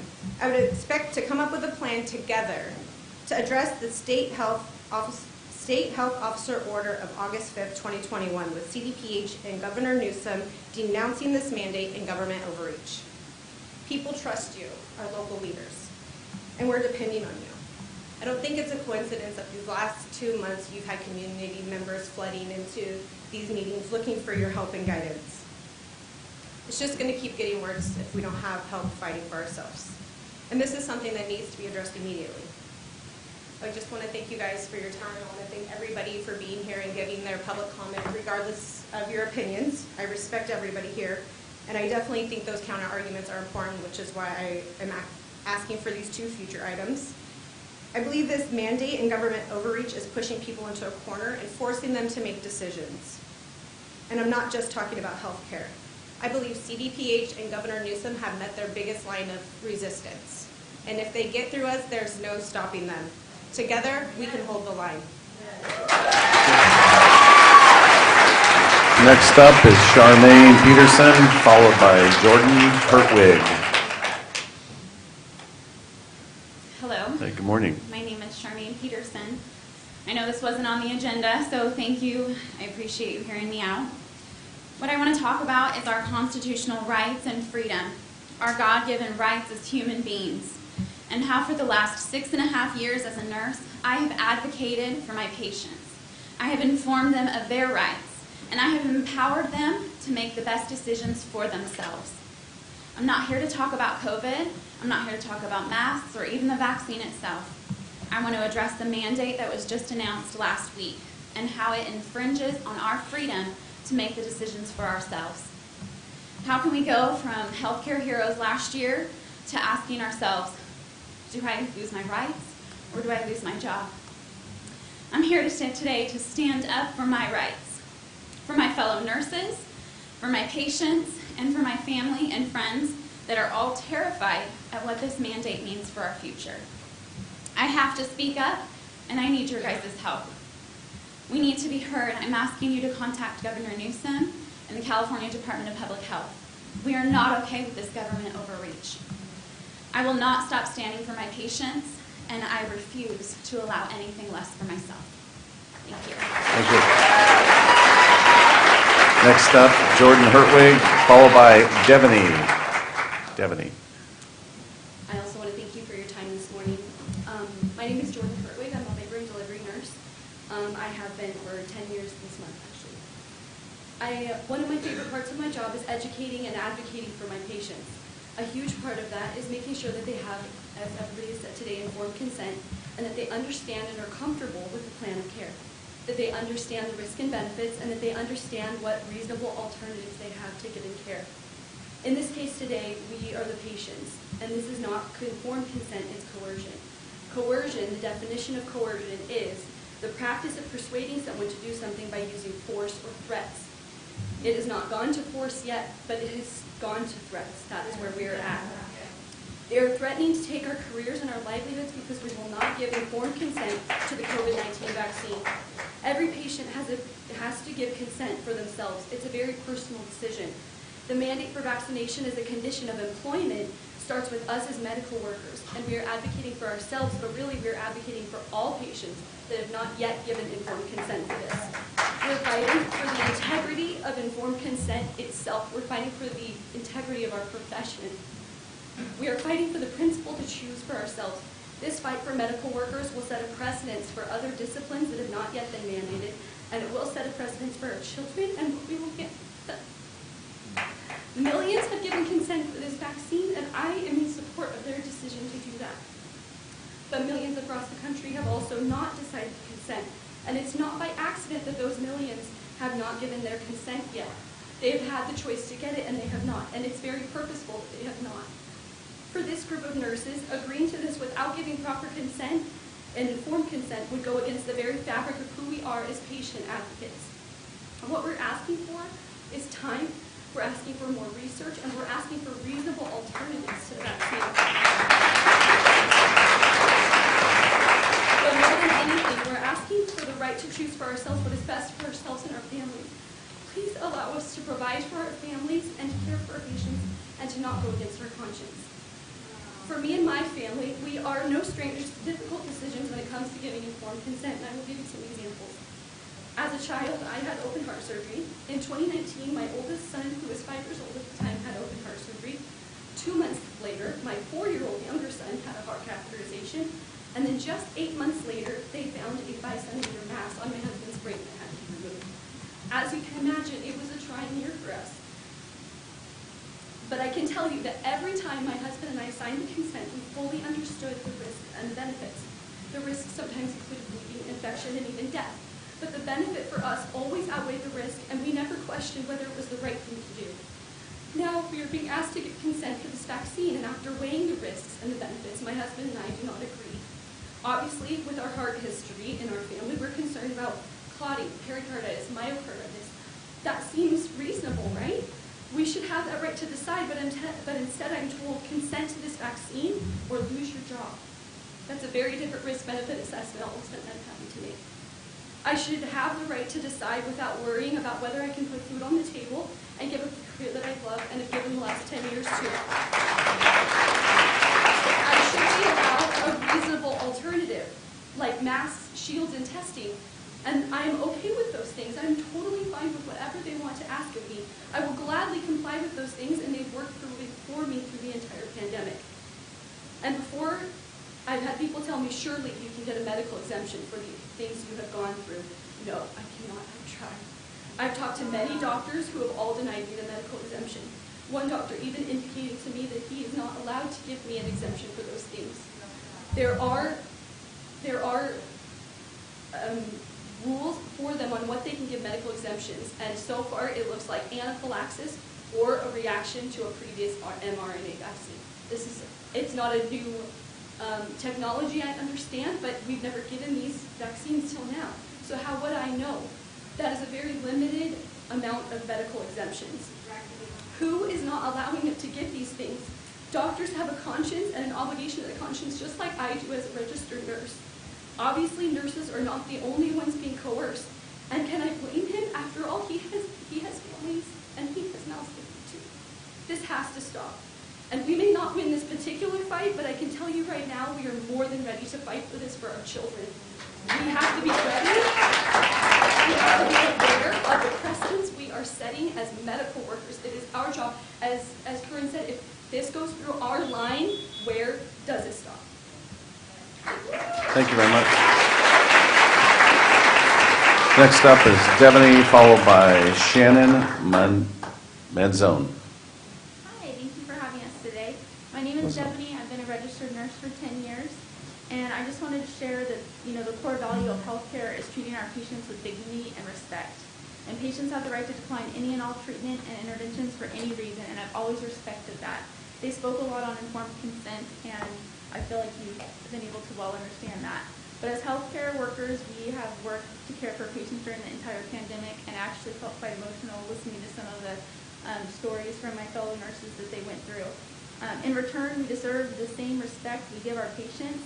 I'm not here today to give any medical advice or promote or discourage people from taking this vaccine, but here to stand up against mandatory vaccination and for personal choice. I'm concerned how this mandate will affect our community and future patients. Upholding this mandate and making us make this decision can lead to short staffing, even shorter staffing, I'll point out, and California has a law detailing nurse-to-patient ratios. I struggle to see how they can maintain those ratios if experienced, able-bodied nurses, caring nurses are fired. And I just urge you to do whatever you can in your power to restore healthcare workers their freedom to make their own medical decisions. Thank you. Thank you much. Shannon, it sounds like a good Irish name. Yes, it's Irish Italian. Shannon Mazzoni. Hello, everybody. Hi. So I don't have anything written out. but I just wanted to thank you all for obviously everything that you're doing and listening from both parties. I'd just like to share with you that I have been not only a nurse for 5 years, first college graduate in my family. I took all of that money from student loans that I'm still paying off tremendously, thanks to my wonderful job on the float pool at Memorial Medical Center. I have to say, without going into detail, I've seen some adverse effects of this vaccination, and I haven't been told how to report it from my supervisors when I've reached out. And I've also had loved ones pass. I'm not saying they passed from the vaccination or lack thereof, it's just the virus itself.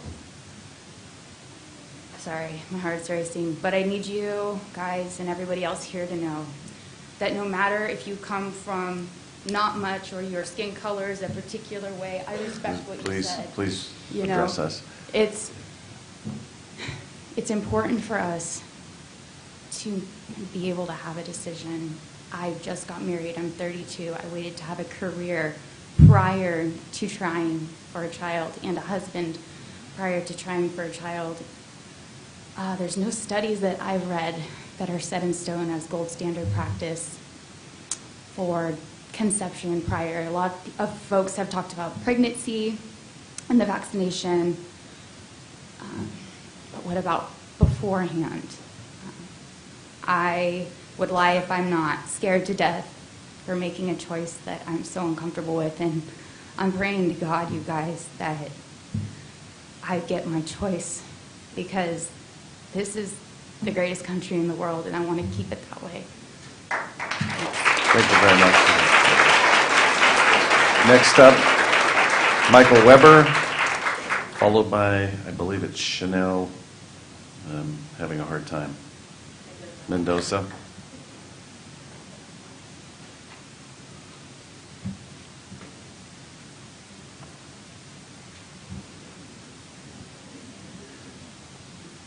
I forgot to do the on deck.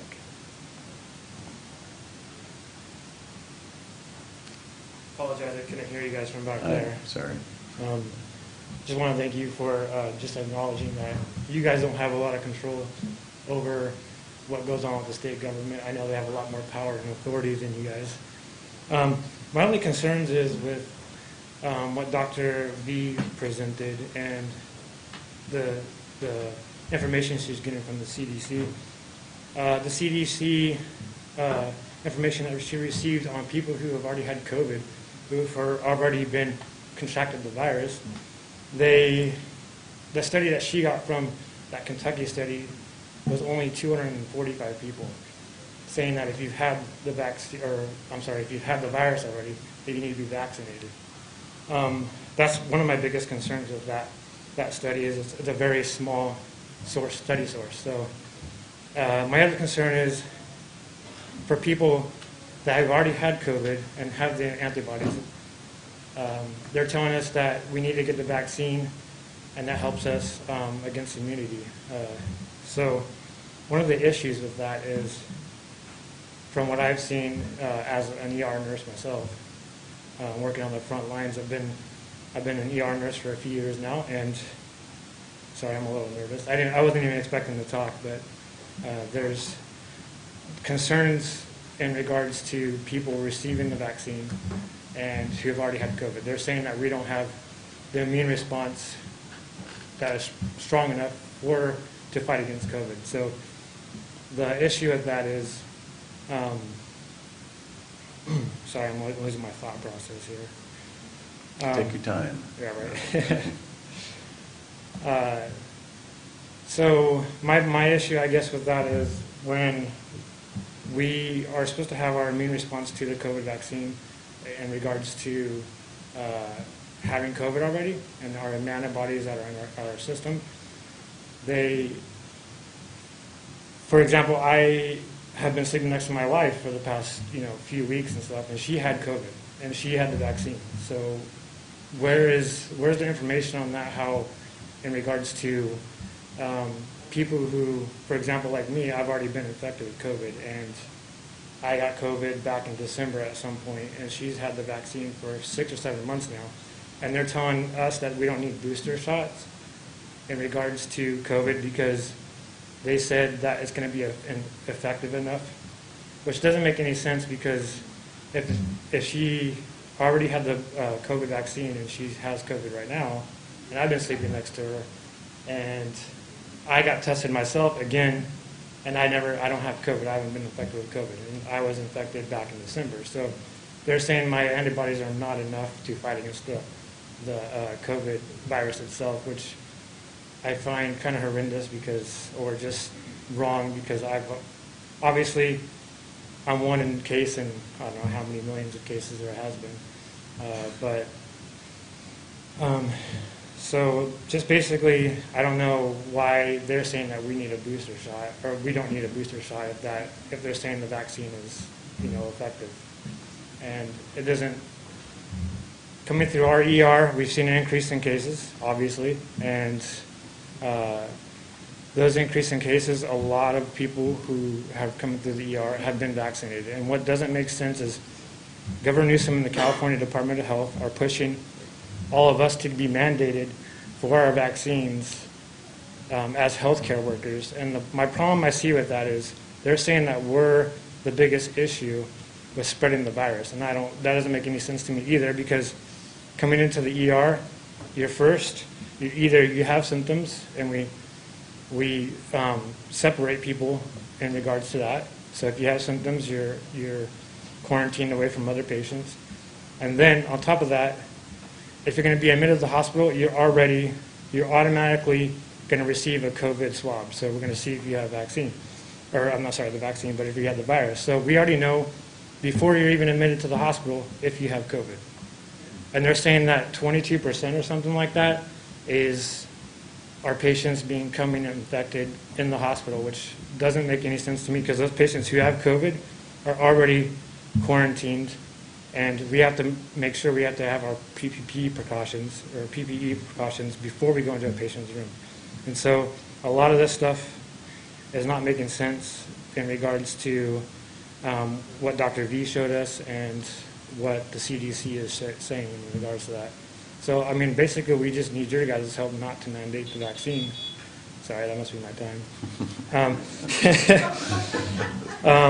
Just one other thing I'd like to address, because I don't want to make any snide comments in regards to what certain people have said here. I myself was going to get the vaccine before I became sick with COVID, and I decided now I don't want to get the vaccine just because I've done a lot of research, and they said if you've had COVID, you don't need the vaccine because you have the antibodies and you likely have long-term immunity.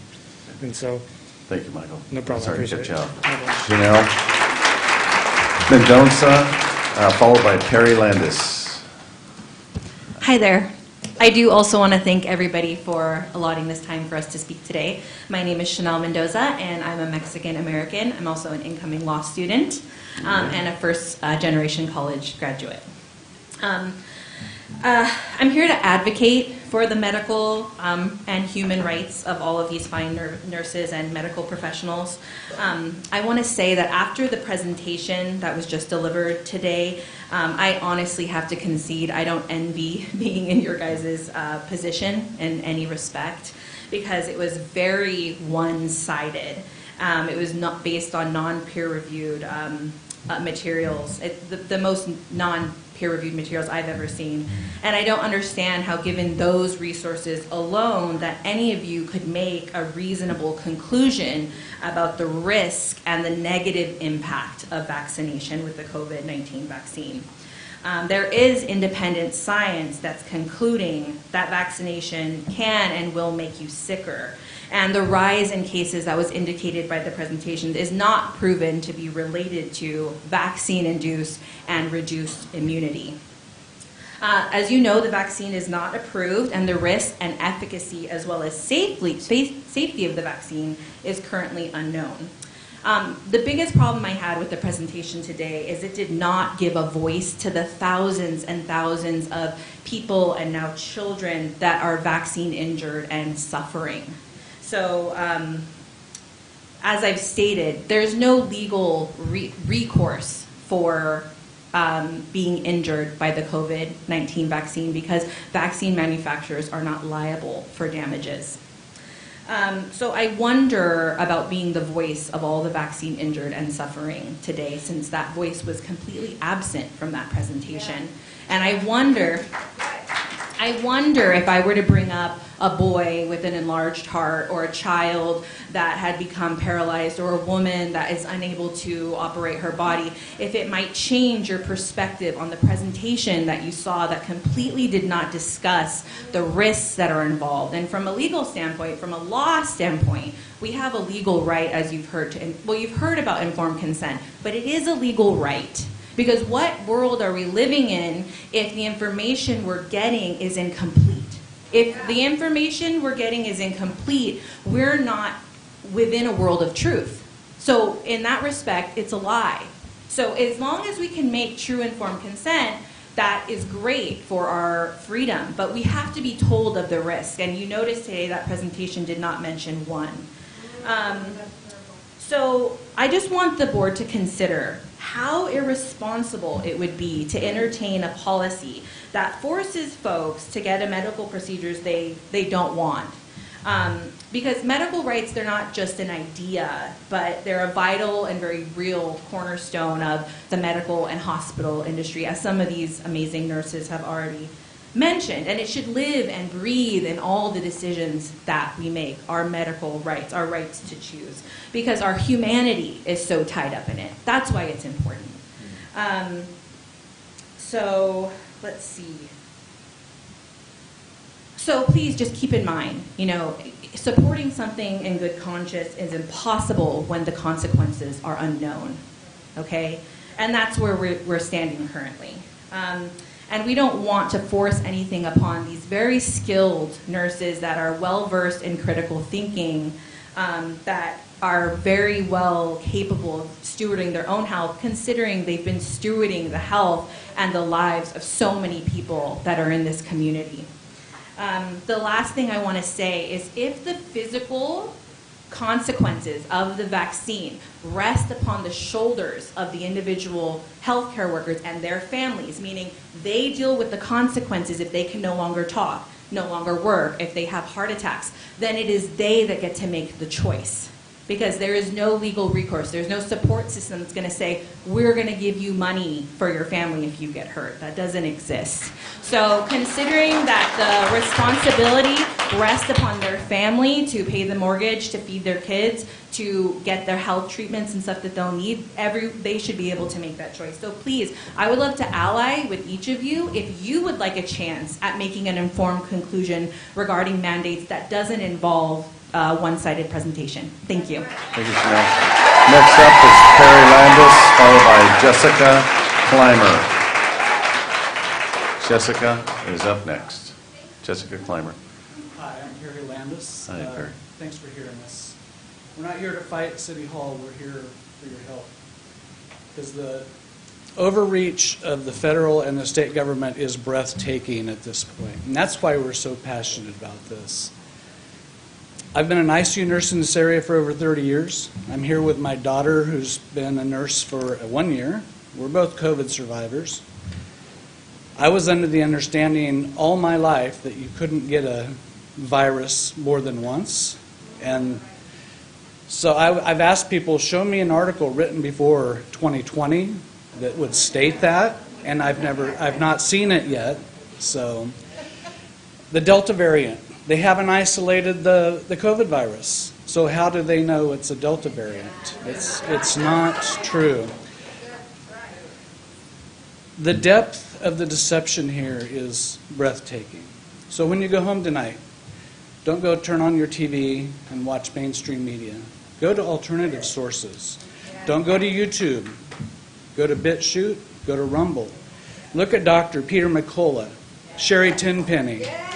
On and on and on. I mean, I could name Michael Yeadon, the vice president of Pfizer, former vice president of Pfizer vaccine. He was a developer of vaccines. And he's saying this is a horrible idea. Okay? Judy Mikovits, the film Vaxxed. Go look at all the thousands of videos. You could spend hours and hours watching injured people on video. Okay, so we need the government to stop this. Congress shall make no law that denies me the right to life, liberty, and the pursuit of happiness. First Amendment. Not the distance about it. Thank you. Thank you very much. Next up, Jessica Clymer, followed by Ginger Parrish.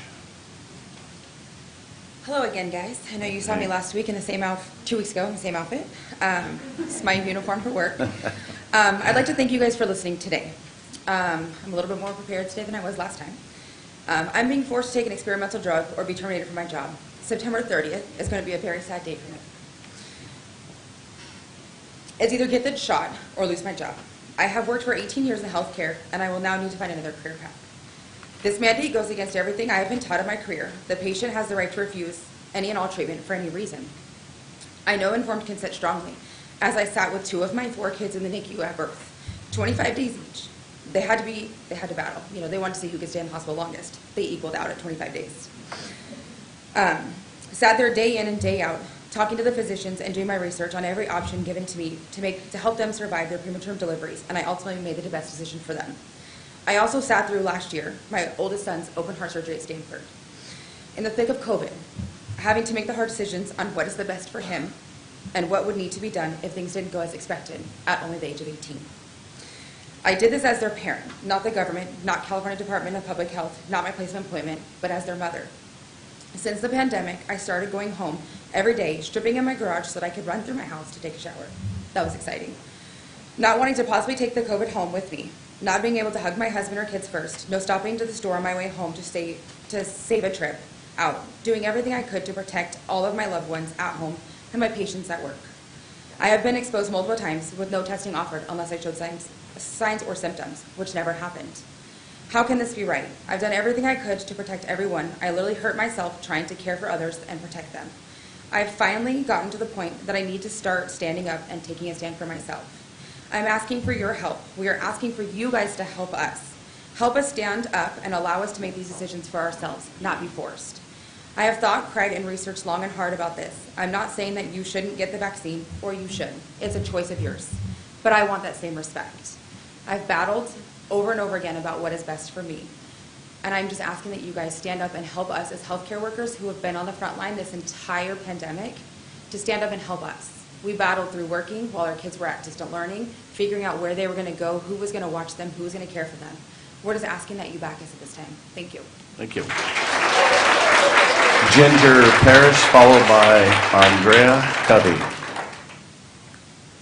everybody. Thank Good you morning. for listening to us today. My name is Ginger Parrish. I have been working in Stanislaus County for a long time. I worked 13 years serving our 911 community, and for the last 3 years, I've been an emergency room nurse. I can confidently stand here before you guys today and say I have saved many lives. Our community is so small. I know I've saved someone you love or someone very dear to you. All the people behind me, they're heroes. I'm a hero. And we're here to ask you guys to be our heroes today because we need you.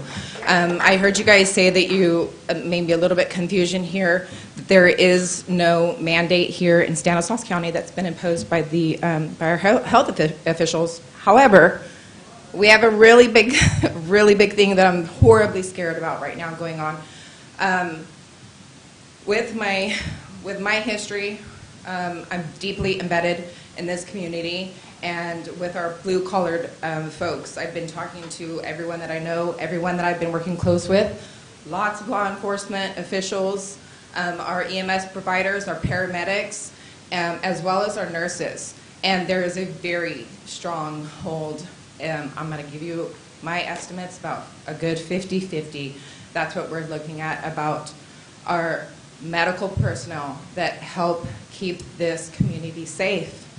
We're looking at about 50% of our population here who don't want to get the COVID forced upon us by September 30th by our state. So what you guys are probably going to see, and this puts our community and our county in a lot of danger, is that you guys and our county hasn't put this on us, but the state has, and our employers have. And that means that on September 30th, 50% of us is not going to be there to help keep our community safe. So please, this is something so important. We really need your guys' help. We need you guys to represent us. A couple other items that I want to touch base on is that the emergency authorization use, that is something that is given when there are no other viable treatment sources. And there's a lot of really good ones. They're just not being used. There is good data from the Moderna and Pfizer vaccines. The fertility rate that's already been released is a 16% decrease in fertility. And that's new data. This information hasn't been around for long, so expect those numbers to soar. I'm saddened to see that you guys are getting your information and recommendations by the health department here with very, very, very skewed numbers. That CDC recommendation to remove that PCR test is because over the past year and a half, the numbers that you guys are getting, all this data that's being brought forth to you, is information that COVID positives, but that PCR test cannot differentiate in between the flu, which was gone last year, and the COVID numbers. So all of this information is skewed. It's horribly skewed. Yesterday, I watched a speech and lecture by a doctor and a scientist at the White Coat Summit who said natural immunity. Here's the debate on that. If you have natural immunity, I have, I'm sure all of us have, and then you go and get the COVID vaccine, you are more likely to suffer those adverse reactions and death. A study that was released in 2015 on using a viral vaccine shows that if that vaccine does not kill the intended virus, it leaves that virus available to mutate, i.e. the Delta. Also, it leaves that virus to become stronger, more virulent. So this imposed vaccine is, in fact, hurting all of us. The vaccine does not stop the spread. It reduces the symptoms. So even if this was communist China and you held us all down and gave that shot to every single one, the virus is going to be here. Except there's going to be a lot more dead people because of it. I don't know what else to say other than we need your guys' help to protect us, to protect all of us. On September 30th, this is becoming a civil rights movement. You can't force people to do things with their body against their will. You can't do it, and everyone's going to stand their ground. Thank you. Thank you very much. Andrea Covey, followed by... And before you go, Andrea, followed by Kim Vander Maten. And so anyone else that wants to speak, if you could just line up, if you're in this office or in this chamber, or if you're in the overflow room, please make your way over to the board chambers. Hi, my name is Andrea. I'm a nurse. I've been a nurse for 16 years. I've been in one of the local ERs for 14, and I was a flight nurse for 3 years. So I am no stranger to risk. I've been those helicopters that have been flying over your heads that protect people and help people. I was one of those people for 3 years. I continue to work in one of the local ERs. I remember when I was a child, I had chicken pox, but I have yet to need a booster shot for chicken pox. I don't understand why people are being forced a vaccine that has not been tested thoroughly, that we don't have the end results. I'm assuming all of you gentlemen have had the vaccine. That is none of my business. That is between you and your physician, and you had that right to make with your physician. I was informed by my physician last night. He is not allowed to give me a medical waiver. He knows extensively my medical history and why I'm asking for one. And he's been told he cannot give me one. So my question is now by September 30th, I have to make a difficult decision that I have to give up my livelihood that I have been working at for 16 years. Or I get a vaccine that I don't know what it's going to do to me in 5, 10, 15, 20 years. Fortunately, I'm old enough that I do not want any more children. I've already had my children and they are adults. I have not forced my children to take the vaccine. That is their choice. They have the choice. All I'm asking for is my choice to do with my body as I wish. That is all I'm asking for, and everybody has the right to get it or not get it, but they have a choice. I can't even start an IV on a patient without giving permission to start an IV. I always have to go in the room saying, "Hi, my name is Andrea. I'm your nurse tonight. Tell me what's going on. I'm going to start an IV on you and draw blood. Is that okay?" I can't do that without their permission. All I'm asking is to be given the choice to make a decision about me and my body. Thank you very much. Thank you very much. Last speaker card I have, again, Ken Vander Maten. Maten? Martin. But it gets Long slaughtered, A. as you can imagine. Thank you for hearing us. All right. Pray I won't ramble on. Thank you that I live in a nation where at one point we did uphold many laws that seem to be multiply violated at this time. One, the Amendment 1, having robust discussion of both sides. And for some reason, the first time, I think in history, have we ever heard any dissenting voice, any true discussion openly debated and discussed? And that alone is the first litmus test that many of us question why we're being forced to then make a decision that violates our conscience, violates our moral code, violates perhaps religious conviction. And I have to prove that I have it. That's a federally protected right, and I'm being dismissed of that right now. On the 30th of September, I'm going to be asked to leave a career. I'm also a first-generation college graduate. I had two parents that worked multiple jobs. I've been a nurse almost 28 years in October, and I was 5 years old. I wanted to be a nurse because I wanted to serve anybody and everybody, to protect their dignity, emotionally, spiritually, physically, to be a tool used by God. And I stand before heaven's court right now, and I ask that there be hearts to recognize that there's enough question here that we are allowed to step back and say, there's not enough information for this to be mandated, that on the heels of you have to be treated like a criminal or lose your job and your livelihood. I'm a single mom. I didn't wish that it went that way, but it's on my shoulders. And I've worked probably the equivalent of 6 different jobs this last year so that I can make a living, one of which I sat under a 4 to 6 month investigation so I could work with the corrections. I'm not a criminal.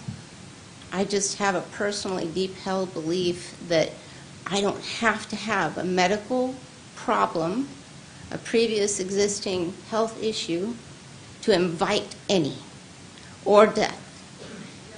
I get to support the dignity of my patients if they choose to turn away from treatments that we have tested over time that might prove to be effective and say no to it. And I don't get to judge them. Why am I treated like a criminal? I have questions. I have concerns. I have issues. These are valid. And I can't believe I can't recognize my country. I do not recognize that we are in the United States. This is past socialism, go to fascism. To be able to not have the autonomy of my body to say this is a risk I don't deem worthwhile. I'm the only one to take care of my child. Where does this stop? If we're allowing the legs to be shot out from under our healthcare system, and we're set on the curb, what about all the number of patients that are now even more at risk? We do this because we care for people. We're the first ones that we do no harm to. And that's the ethical code that we go by. We do no harm. So if this hasn't been studied long enough, if this hasn't even passed the litmus test of previous medical treatments to see the side effects, we don't know what we don't know. And you cannot tell me that you're looking at safety or efficacy when you haven't looked at the most at-risk people, children and homeless, and the thousands of people, 20-year high, not disparaging those that want to come to this country. They're not being stopped, delayed. There's no concern. This doesn't make sense. And when that litmus test alarm goes up, we're allowed to look at it. Let's say you're in yourselves in the hospitals or your loved ones. You don't want us to override our critical thinking or our concern. When something goes on in us that says, wow, we think the medication's wrong or the dosage is wrong, you're going to want us to call the doctor because we want to protect your lives. Error happens. Error happens every day in the best of circumstances. What are we saying? We protect people and promise people they'll never get ill again? When did we ever promise perfect protection against viral illness? Respiratory viruses are going to be here because there's animal and human reservoirs. So there are no vaccines against the common cold. Respiratory syncytial virus, we have no vaccine. Flu, it's reckless to say you'll never get the flu. We get boosted every year. That was initially promised to be a one-time vaccine, and it was not the case. I know my time is up. Thank you, gentlemen. Thank you very much.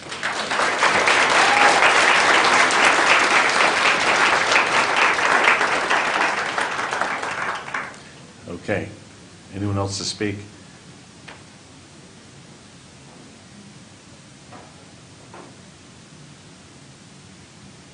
Okay, so I'm going to ask one more time. Anyone that wants to speak, please line up, because I'm going to cut it off quickly if no one's in line. Right, thank you. Hi. I didn't plan to speak today, and I'm in a hormonal, emotional mess. I'm sorry. I'm very pregnant. I've been a nurse for 13 years in an ICU that I love. I'm so sorry. What do you do? Actually, I still have 4 more months. I just get huge really fast. They're telling me my sweet baby has Down syndrome, and I still am being pushed to get a vaccine. I have antibodies. I had COVID back in December, and I had my antibodies checked, and I've been positive. And if a vaccine is supposed to give us antibodies and I already have them, I don't know why I still have to get that, in their opinion. This is so important, because if it doesn't stop here, it'll be the next career, the next job, and then it will be our kids and our babies, and how many other pregnant moms will be asked to get this shot that we don't know what it will do. I was just told a story about a girl with a healthy 7-month pregnancy. She got the vaccine, her baby died. They did an autopsy, and the baby was full of clots. You can't deny what caused that, and I won't do that to my child. But if I'm fired, I won't have insurance. I'm told that Down syndrome babies often need surgeries right after birth or extra medical care, and that's easy when you have insurance. I'm not saying it's easy even when you have insurance, but it's definitely easier when you have the sources to work with that. Anyways, I'm thankful to have family and friends that are very supportive, but this is a very scary time for a lot of people. And I'm just asking that maybe you write a letter or plead with our state so that we don't have to do this, that we can have our choice. Thank you. Andrea?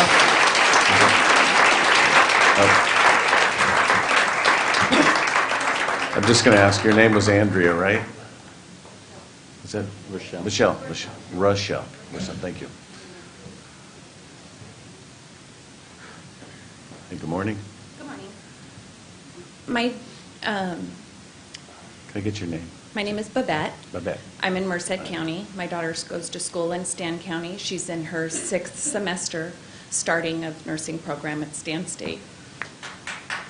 As a family, she decided that she knew that she wanted to take care of people before she started the program. She has worked hard to get into the program. She does very well in her program. Not only that, she works at Merced County Hospital. She is being forced, I'm not sure by the hospital, but by the school, that she needs to have her vaccine to be able to attend. She has autoimmune issues. She is then to do her precepting, her clinicals, her last semester, that she is going to be forced by that hospital to be vaccinated.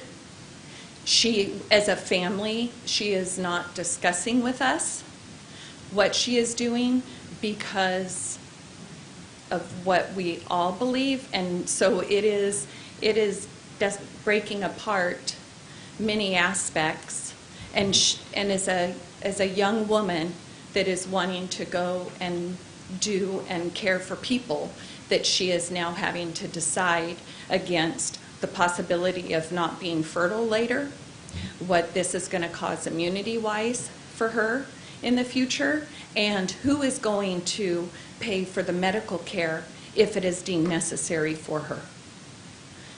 It's a way big overreach of our government from a national level and the unions that these people work underneath, that they can mandate and then decide that they don't want to show that they're anti-vaxxers, the unions, so then they stand on the side of the government, which is horrible, and it's a disgrace, and it's an embarrassing place to be at this time. Thank you. Thank you, Babette.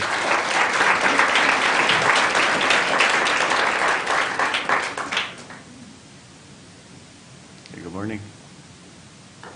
Good morning. My name is Stephen Morrow, and I am a retired copier technician and former Navy submariner. So I am no stranger to getting vaccinations. Day one of boot camp, both sleeves up, and walk the gauntlet. And before this meeting, I kind of was in the section that, let's go everybody get the vaccination to try to keep this under control. But now after hearing the comments from everybody today, I know that there's a lot more to this situation, and there is a lot more discussion that needs to happen before we just start making mandates. So that's going to cause us and you members of the board to let's interface with the state and let's discuss this further and let's get a lot of information so everybody can make an informed decision before we start mandating things that may turn out to have side effects. I'm allergic to penicillin, so I mean, it's a wonderful medication, but I can't take it. So I don't envy your jobs. So I just say let's keep the discussion open and let's try to come to some realistic work between the federal, the state, and the local authorities to try to address everybody's needs and get this under control. Thank you very much for your time. Thank you.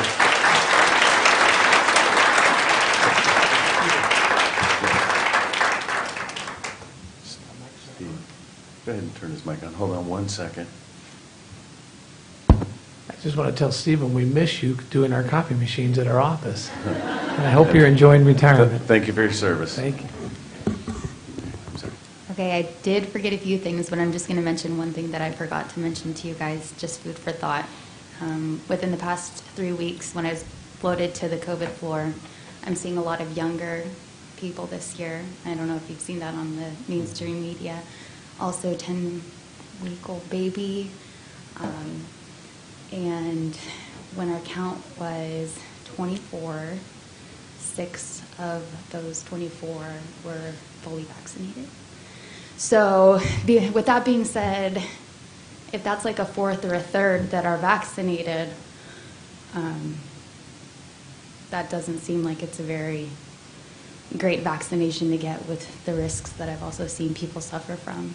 And I'm so afraid of being broke, but also infertile. And they might just say, it's my age. You're 32, Shannon. You're 33, 34. It's not the vaccination you got. And I don't think that I'll ever be able to live a fulfilled life if that next chapter of mine doesn't open. Thank you. Okay, thank you. You've caught me off guard. Anyone else? Okay, please line up in the alleyway if you're going to speak. That's all right. I got you. I saw you there. Hey guys, thanks for listening to all of us today. Good to see you. I think it's pretty clear after. Can I get your name? I'm sorry. Billy. Billy. Yeah. Thanks, Billy. We've heard a couple times I believe from you, Mr. Chairman, that there is no mandate here. I think after listening to everyone, it's pretty clear that there is a mandate in Stanislaus County. When our nursing programs are forcing their students out and our hospitals are forcing their nurses out, or forcing them to make a choice between their livelihood and or getting a vaccine that they don't want, that's a mandate. So I think it's irresponsible for like us to sit up here now and say, well, there's no mandate here yet, so we shouldn't be doing anything. We need to preemptively be attacking this issue rather than waiting for that September 30 date to hit, where now all of these people are either working or being forced to have a medical procedure that they don't want. So again, I apologize for my ignorance. I don't know what your guys' abilities are in fighting this fight for us, but I think everyone here is just asking that whatever you can do, do it now. Don't wait until that date or for that mandate to hit. I've seen levels of government throughout the country that have stepped in for their people, that have said, we are not going to allow the government to do this to our citizens, whether you guys have that ability or not. This is happening in Stanislaus County already. So the ask today is that if there is anything within your power, for you guys to do it now, and don't wait until all of these heroes behind us are put in that position to choose between their lives. You know, can you pay your mortgage this month? You know, can you feed your kids, or do you get forced this medical procedure on you that you know could have adverse effects down the line that we don't know about? So, if you guys can do anything, please help us out. Thanks, Billy. Thank you.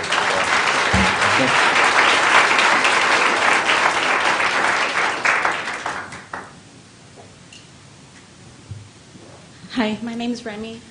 I really didn't want to come up today. I'm super nervous. I hate speaking. I'm very nervous, actually. But I would feel upset with myself if I had the opportunity to speak and I left and didn't say what I had to. So I have been a nurse for 5 years.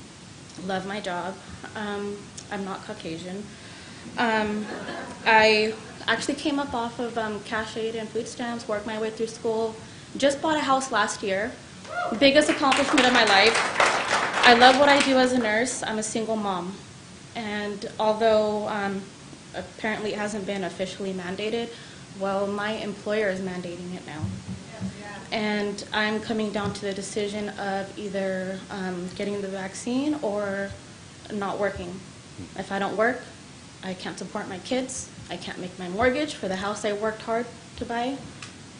And I'm basically going against what I believe to stay employed.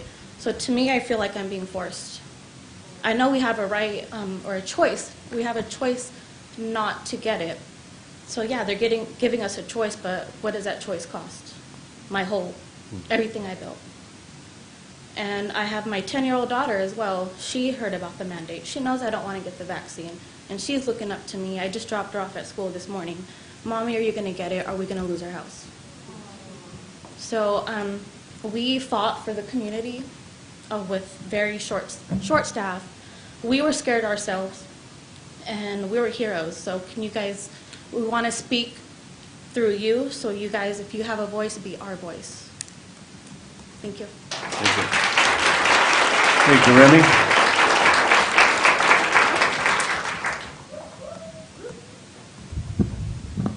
Hi, my name is Samuel Bossart. I'm here to say that public health should have stayed to listen to the public. Leaving felt disrespectful to many of us. You know, we heard their side, but they didn't stick around to hear us, and that's a disappointment. You know, sometimes I think of the principle of things. You know, there have been much worse pandemics and epidemics throughout history, and this indefinite state of emergency and the emergency powers should be ended. But apparently it's going to last as long as our governor wants it to. We are not alone. I know of 4 healthcare workers who aren't here right now. Their schedules are less flexible than mine. 2 of them asked me and other men at our men's ministry table to pray for them about this issue. I didn't bring it up, they did. Another two have been friends with me for years, and I haven't talked to them in a while. I contacted them to let them know that they are not alone and people are being more active locally, and they were grateful too. I got grateful feedback from both groups. And it just so happens that 3 of them are Hispanic and 1 of them is black. Who will listen to them and other healthcare workers who aren't here today? Today it is me, but it should be you. Please be a champion of freedom.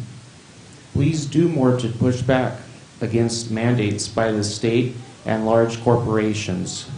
And please never again encourage public health to not stay around and listen to the other side. Thank you.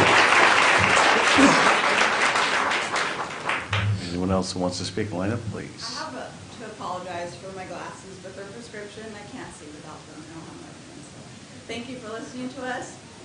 My name is Jessica. I work in an operating room, and there's 20 of us who do not want to be vaccinated and don't plan to be vaccinated. So I just want to know what you guys are going to do when you need surgery, and 20 of us are not there to help you. We want to work. I love my job. I'm white, but I worked all through school. I tried really hard to support myself. I didn't get any government help. I didn't get any kind of funding at all because I'm white. So, you know, I worked myself through school. I tried for 2 decades to get where I am right now. And I'm fighting right now because next is going to be my kids in the schools, and I'm not going to inject my kids with this stuff. I want to personalize it for you right now and tell you that if you need a gallbladder surgery or you need a total knee replacement, you're not going to get it, or you're going to be delayed because we won't be there to do your surgery. We won't be there to help you. None of these people are going to be working to help you, our community. We love our community. We love our jobs. We love our people. And if we aren't there, then you guys are going to suffer. Our community is going to suffer. Modesto, California, DMC, MMC, EMC is going to suffer. Our people are going to suffer because we aren't there. We won't be there to help them. And then we're going to suffer, and it's just going to trickle down to the entire community, all of California. What are our homeless going to do? What is anybody who needs us going to do? They're done. We're all done. This is never going to end. Where does this end? When does it stop? That's what I want to know. Thank you for listening to me. Thank you.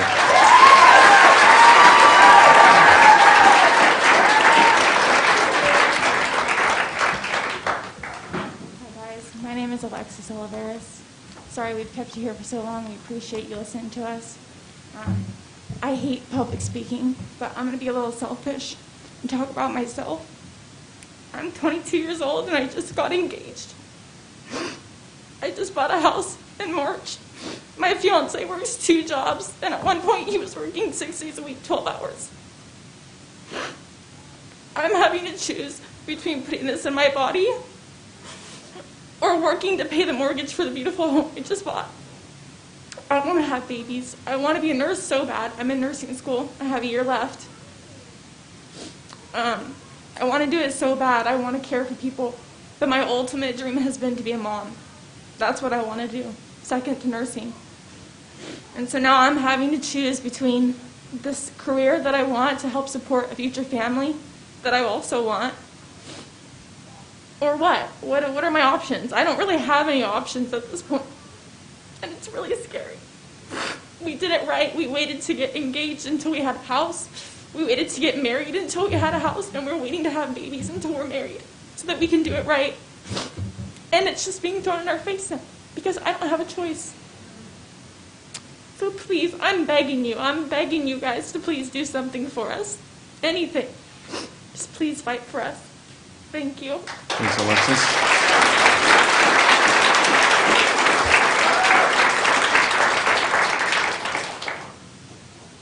Hi, my name is Rebecca. I've been a nurse for 10 years. And I don't know what color you want to call me, but I'm a daughter of an immigrant from the Islamic Republic of Iran, where my family was persecuted for being Christian, where we're still being persecuted for being Christian.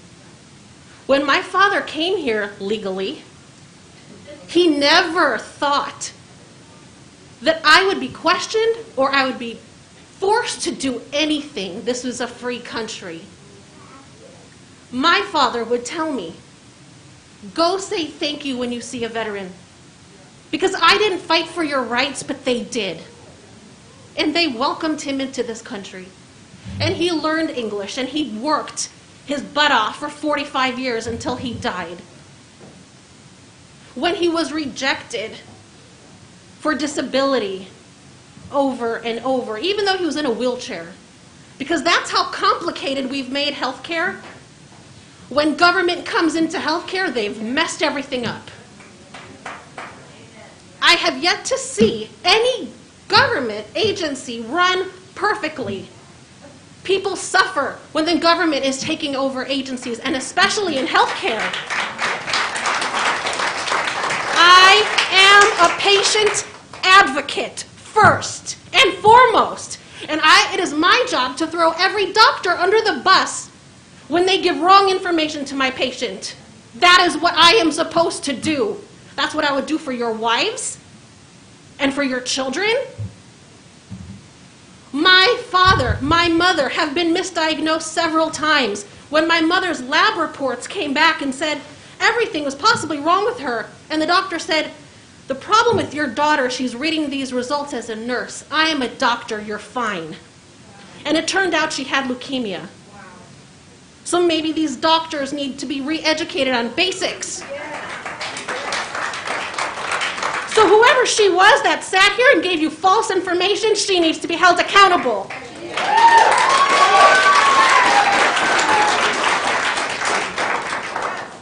Does she have more education than me? Absolutely.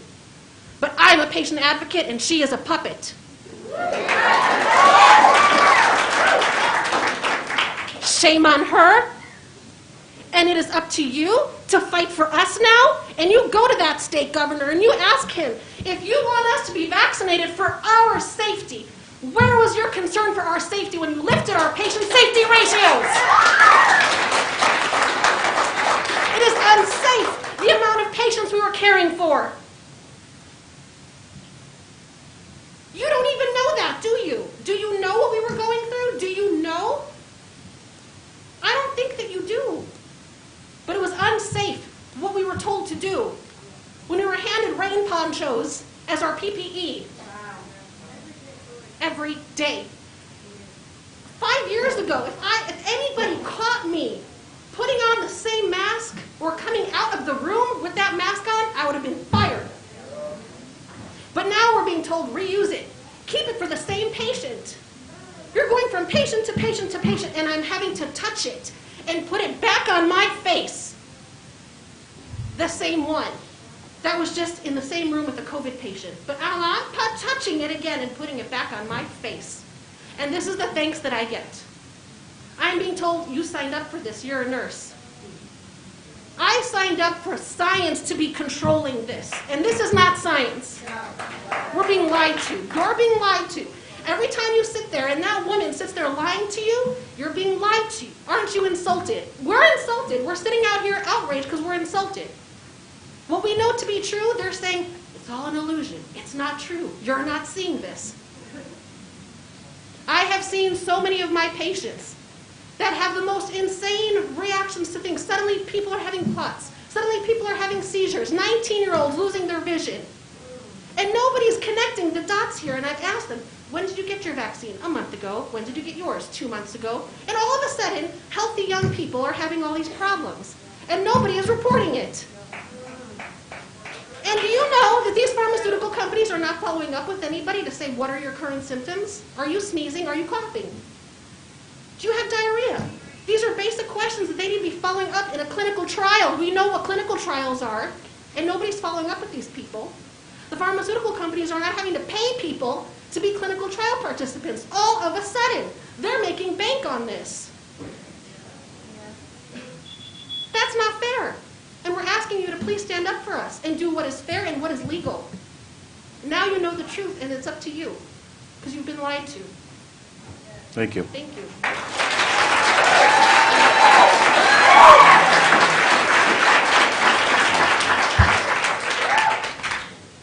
Good morning. Can everybody hear me? Yep. Okay. My name is Ashley. I'm an emergency room nurse and an operating room nurse. I'm very upset. So, excuse me.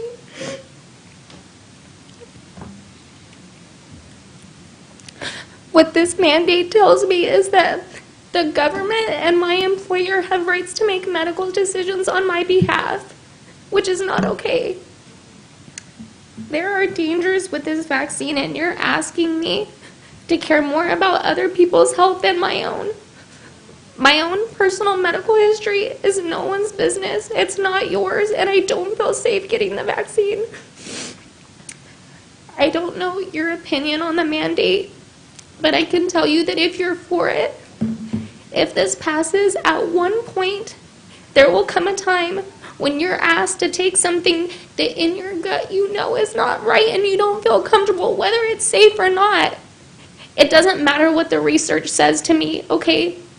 It matters that I don't want it.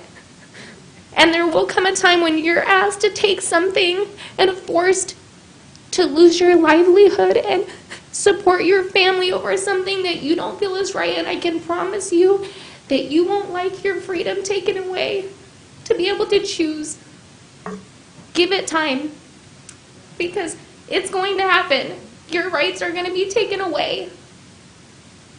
All we're asking is that even if you support the vaccine, which is okay, you can support the vaccine. But just support our right to choose. We're not asking you not to get the vaccine. We're just asking you to support our right to choose. Thank you. Thank you, Ashley. Anyone else? All right, seeing none, I'm going to close the public hearing process. Thank you all for coming in today. There is no apathy when it comes to COVID, that's for sure. We've had a couple of these meetings, and we appreciate you taking time out to come into our chambers to express your thoughts, and it does make a difference. So I appreciate it. We are going to take a 5-minute break before we go into the discussion item that we have, and I know that some people have been waiting for the discussion item, but if you give us 5 quick minutes, give everyone a chance who wants to leave. We are heroes.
comment period. We have the consent calendar. Would any board member like to pull any item on the consent calendar?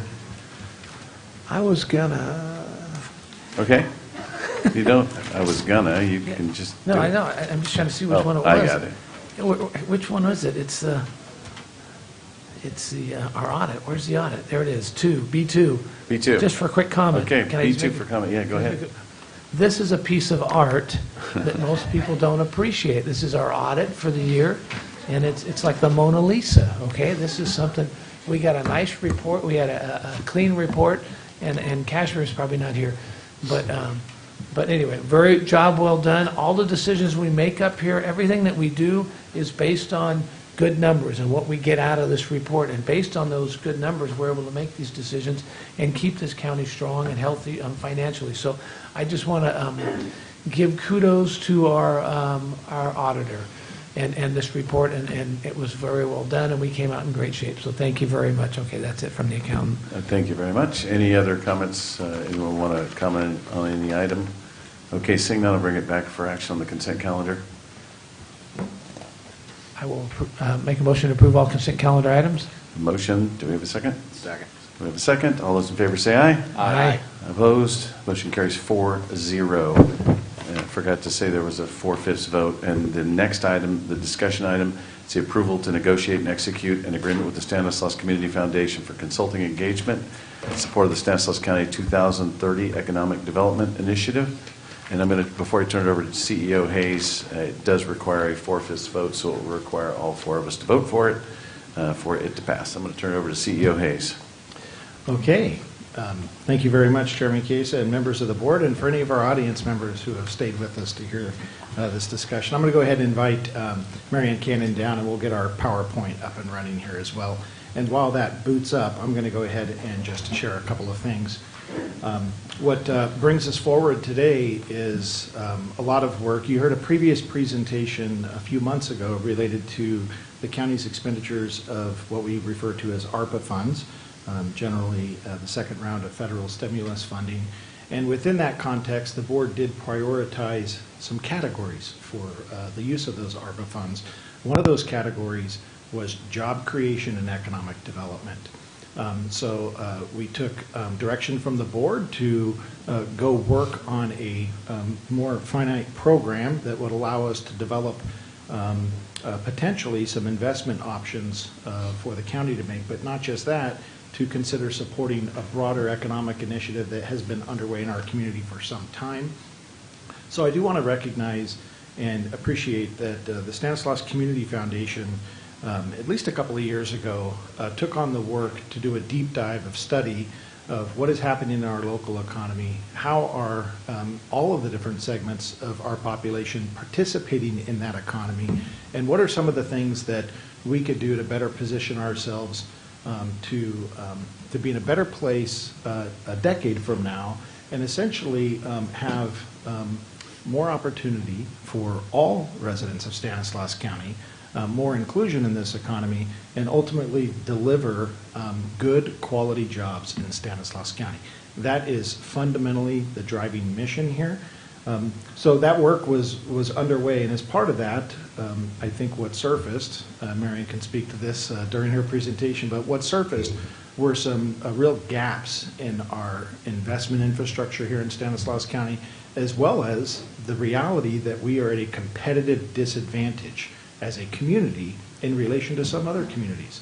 And the competitive disadvantage is directly on point with the fact that we have not pulled together as a community to align all of our economic development initiatives across the county, all 9 cities, as well as other civic organizations, local business organizations, and everyone else that can contribute as a stakeholder in this conversation.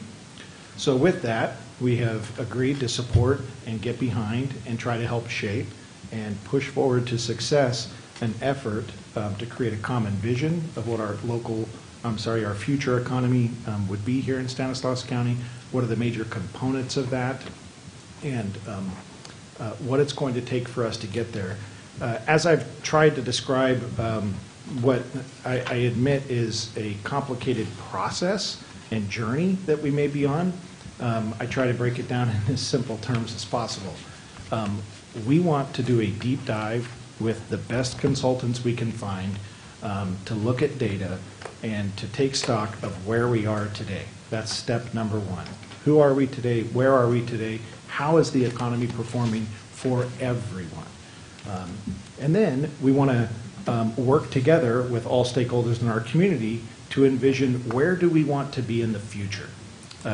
We've so far named this initiative Stanislaus 2030, and that's very intentional so that we can be focused on where do we want to be as a community in the year 2030. It's about a decade out, and I do want to admit that had we not been dealing with COVID over the last year and a half, this effort would have been underway over a year ago, seemingly at the beginning of this decade. So once we've identified where we want to be in the year 2030, then we go about the hard work of pulling everyone together to decide how are we going to get there. And we're going to hear more about that process here pretty soon. Joining me is Mary Ann Cannon. I should have done an introduction. And Mary Ann is the Chief Executive Officer for the Stanislaus Community Foundation. Has been a wonderful partner of ours in terms of bringing forward initiatives and ideas that we think can make significant impacts, not just in the long term for our community, but also in the short term. There are some real short-term benefits to a lot of the programs that we've brought forward from the Community Foundation. Our Community Development Corporation is underway, and that's one that you've previously supported as well. I'm going to start by referencing the vision for this effort. There was a subcommittee that worked on this vision. It's very important that we're all aligned in terms of what we're trying to accomplish before we go and set about the work. This vision is we envision and commit to build a high-performing, diverse economy to match our multicultural lifestyles and dreams for the future. I want to break down what does that mean. It's not just a bunch of words on a piece of paper. High-performing is exactly that. We can measure our success in our community. We can't outperform an economic recession. So if we deal with a national recession, we're not going to be able to outperform that. However, we can compare ourselves to similar communities, and we can expect better of ourselves. We can expect to position ourselves to perform better than our peer groups. And there are peer groups, and we should be looking at that. We should be measuring ourselves. We should be issuing a report card on our economic progress in Stanislaus County and hold ourselves accountable. Are we in the A category, B, C, D, F? Where are we? We should issue that. Diverse economy. It's specific to the different sectors of our economy. We want to make sure that we are diverse enough so that when something comes along, such as a pandemic, that we're not beholden to any particular sectors of our community that would not allow us to continue to compete, continue to develop jobs for all aspects of our community. The good news here is that the initial data suggests that we actually performed much better than most other communities economically during the COVID-19 emergency response. And when I say that, what you're referring to is, generally when you're going to look at sales across the board in our community as it relates to other communities, there were many other communities that fared much, much worse. I'm not suggesting that there weren't economic hardships in Stanislaus County during COVID. That's absolutely not the case. There certainly are economic hardships as it relates to COVID. What I'm suggesting is that when you compare those to other communities, you're going to find that we had a more diverse economy, not reliant upon things like major tourism and so forth that were really shut down in other places that suffered much worse than we did. And then to match our multicultural lifestyles and dreams for the future, it's a recognition that as a community, we have always depended upon this multicultural fabric for who we are. It is literally in our DNA. It's in everything we do. It is a strength that we will always rely upon. And I expect that to emerge through this process, a recognition of the multicultural aspect of our community and how can we best leverage that strength. Dreams for the future is very, very simple. It is what do people want for their next generations and their children. We heard a lot of impassioned speech this morning around what it means to be a parent and to raise a child in our community and so forth. And typically when you dig at what dreams do you have for the future of your own children, they almost always come back to one simple thing. I want them to have an opportunity to live a better life than even the one that I was provided, whatever that life was. And that starts with a quality job opportunity. That starts with the ability for you to work a normal job and be able to afford to live in the community where you were raised. That's what it starts with, and that's what that vision is really all about. Our mission supports that vision. We will create pathways for Stanislaus residents to achieve economic mobility by building an economy that is diverse, inclusive, connected, vibrant, and sustainable. So that's the vision mission. That's where we've started the effort. I'm going to kick it over to Mary Ann. We're going to kind of tag team on this a little bit along the way, and be happy to answer any questions when we're done as well. So all yours, Mary. Thank you. Supervisors, thank you for taking the time. I thought all these people in the audience were here to hear this presentation, but obviously not. So the why do this? Why embark on this? And I will tell you, this is a sprint. This is going to be a 10-month process. That's our goal. We're not meant to be talking about this 2 years from now. If we are, you get to call me out on that. In 10 months, we plan to deliver to you and other elected officials a broad investment agenda focused on economic development, workforce development, and also community development, built environment, built infrastructure. Why? Because actually those three things really are important and should work in concert, and yet in communities like ours, they don't. And so that's what we're seeking to do, is bring these overlapping components of our community into an investment agenda. So as Jody mentioned, we did study our local economy. We brought together partners pre-COVID. We've been talking about this for about two years plus. How do we make ourselves a more investable community? And so the why of the investment agenda, one is improve our odds, collaborate, take an ecosystem approach, bring those three pillars I just mentioned together.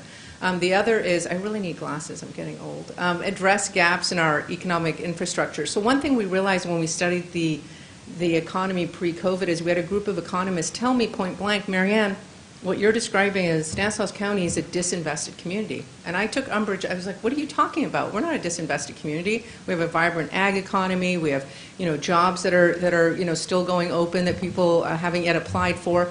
They said, yes, but you lack the infrastructure to create a pipeline of deals that are flowing capital, both federal and state capital and private capital, into your community. You don't have venture capital funding. You don't have accelerators. You don't have incubators. You don't have a plethora of upskilling programs that tie to your future economy. You haven't defined your future economy. You're not speaking to higher education and bringing private sector leaders and having them connect and tell the higher education what types of jobs they're looking for. None of that's happening in Stanislaus County. And it's not just us. It's not happening in traditional suburban communities. And yet, what we know is growth is happening to us unintentionally.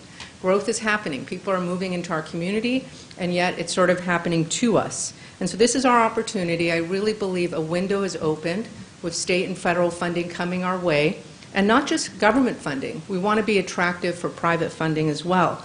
But I always tell people, and I ask both elected officials and private sector leaders pre-COVID, if Warren Buffett came into our community and had $1 billion to spend in Stanislaus County, what would you all tell him to spend it on?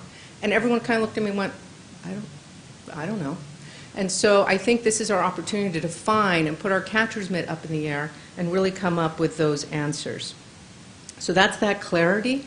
I'd love to see with our partners a future vision, as Jody mentioned, that is really based on data, based on information, based on community input, is fair and transparent, that then comes and we all have consensus that this is our future economy and this is how we're going to build towards that. Again, in economic development initiatives, community development initiatives, what's the built environment that's needed, what's the broadband infrastructure that's needed, and then also in the workforce development, what's the talent pipeline needed. I also always use the example of our ag economy. That is our biggest asset. How do we move that into the future by building industries around it? For instance, I don't want to get into water wars and the politics. I really am not an expert at all in any of that. But let's say we see that there's a gap in hydrology and the science of hydrology, and we go to MJC and create upskilling programs, and we name our community as the future, the face of hydrology. That's just one example of forward thinking that this investment agenda can bring to bear.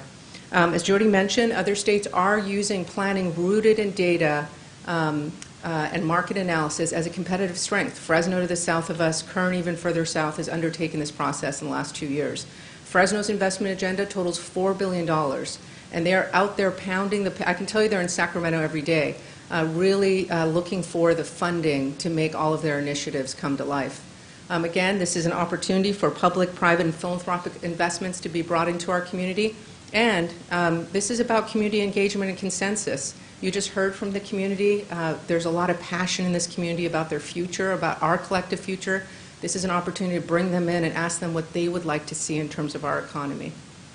So we, as Jody did mention, we're bringing world-class consultants into our community to really help us with a market assessment that's going to be very broad. And what I want to tell you, too, is we are not defining economic development by just productivity, GDP, or unemployment rates.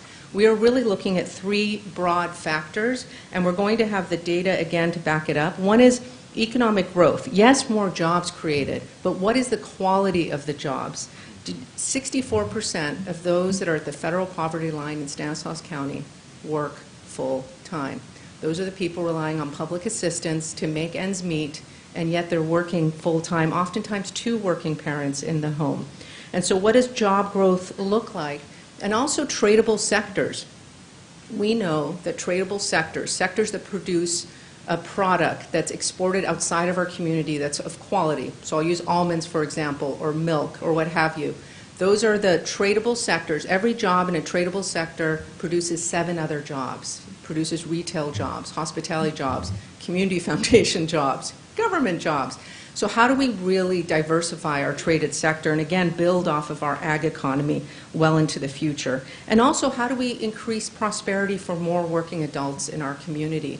And that inclusion piece, we're going to really dig into that as well. So we're going to have baseline data that, as Jody mentioned, we're going to start reporting off of year over year, so that by the time we get to 2030, we hope to see marked improvement. I will tell you, too, it's important to us on our inclusion metric that we disaggregate by race and socioeconomic status. That is very important, and we're going to be bringing that data to the table as well. So what are the desired outcomes? You know, I mentioned the population scale investment agenda, but really that sounds very lofty and nice. What that investment agenda will hold through all the inputs I just mentioned, through community engagement, through data, through qualitative and quantitative information, it's going to contain priority projects that through a process of consensus will be deemed by the community as the highest level priority projects for us to seek investment in from outside our community and also inside our community. Fresno had 18 plans totaling $4 billion. We may have 5, we may have 7, we don't know yet, but those priority projects will then be handed over to their rightful owner at the end of this process. So let's say that, I'm going to use that hydrology example, we hand that back to MJC's leadership. And we say, you know, create the program, the pro forma, the priority plan for creating stackable certificates in hydrology, and come back to us in 6 weeks, because I mentioned that this is a sprint process, with what it's going to take to achieve that by 2030 and the total cost. They don't have to solve for it. They have to let us hold each other mutually accountable with these detailed plans. So again, those priority investment areas are going to be in workforce development, built environment and digital environment, so community development, neighborhood revitalization, placemaking, and that larger economic development. Uh-oh. Sorry, can you move it up? So the next slide is the how. This is that 10-month process. We're really going to organize, we're going to educate, we're going to seek input from the community, we're going to interview local community members and leaders. We're going to look at our data. We're hiring Brookings. They're the ones that I just showed you the framework for. They did this work in Kern, the Inland Empire, Fresno, and their oldest body of work is in Kansas City, and I'm happy to share any of the links to their market assessments. We will get to our own tailored market assessment. We're going to understand very clearly amongst all of us the factors that drive regional prosperity. Those factors include the traded sectors I mentioned. It includes a skilled talent pipeline. We're going to understand what robust innovation in Stanislaus County could look like when you take into factor overall productivity, job creation, income growth. We're going to get to a point where we have a well-connected, efficient infrastructure to support that growth. And ultimately, none of this can happen unless there's effective governance at all levels of government and within the private sector. So that's going to happen in that discovery phase. We're going to publish that market assessment report, and then we're going to strategize around what it's going to take to get us to the future we envision. And then we will begin to execute off the investment agenda and the priority plans. And those are the things we're going to hold each other accountable for the next 9 years. That's the how. So this is, and you can see that it's kind of in small ink, but this is 10 months. So help me God. Can you just go to the next one? I know Jody wants to speak to this too. The who. We are putting together an executive committee. We love input on that executive committee. I will tell you it's very important to us that this is not government-led. So I know you would all agree with that. So there is a mix of business leaders, certainly government leaders, and also civic leaders. We think it's going to take a lot of different, diverse set of leaders to serve on the executive committee. They're going to represent multiple sectors. They're going to reflect the makeup of the community and the demographics of this community. There's a larger leadership council. Jody and I have a hard time not calling that the Community Congress because it is meant to be representative of the community, and it's going to include higher education, K-12, workforce development, our EDC, Opportunity Stanislaus, many, many partners at the table. And we're going to convene them to map our existing initiatives. It's also important that we understand what's existing and happening in the community right now. And they're the ones that are really going to give us the feedback loops real time that gets us to the consensus around the investment agenda. We are going to have an elected officials roundtable, and I'll let Jody speak to that. Yeah, thank you, Mary Ann. So this is a very unique feature of this effort and something that, to be honest with you, I just don't know that's ever been done, at least in our local community. As you're aware, anytime 3 members of any of the board or a majority of a political body get together in California, you fall under the Brown Act and triggers all kinds of meeting notifications and so forth.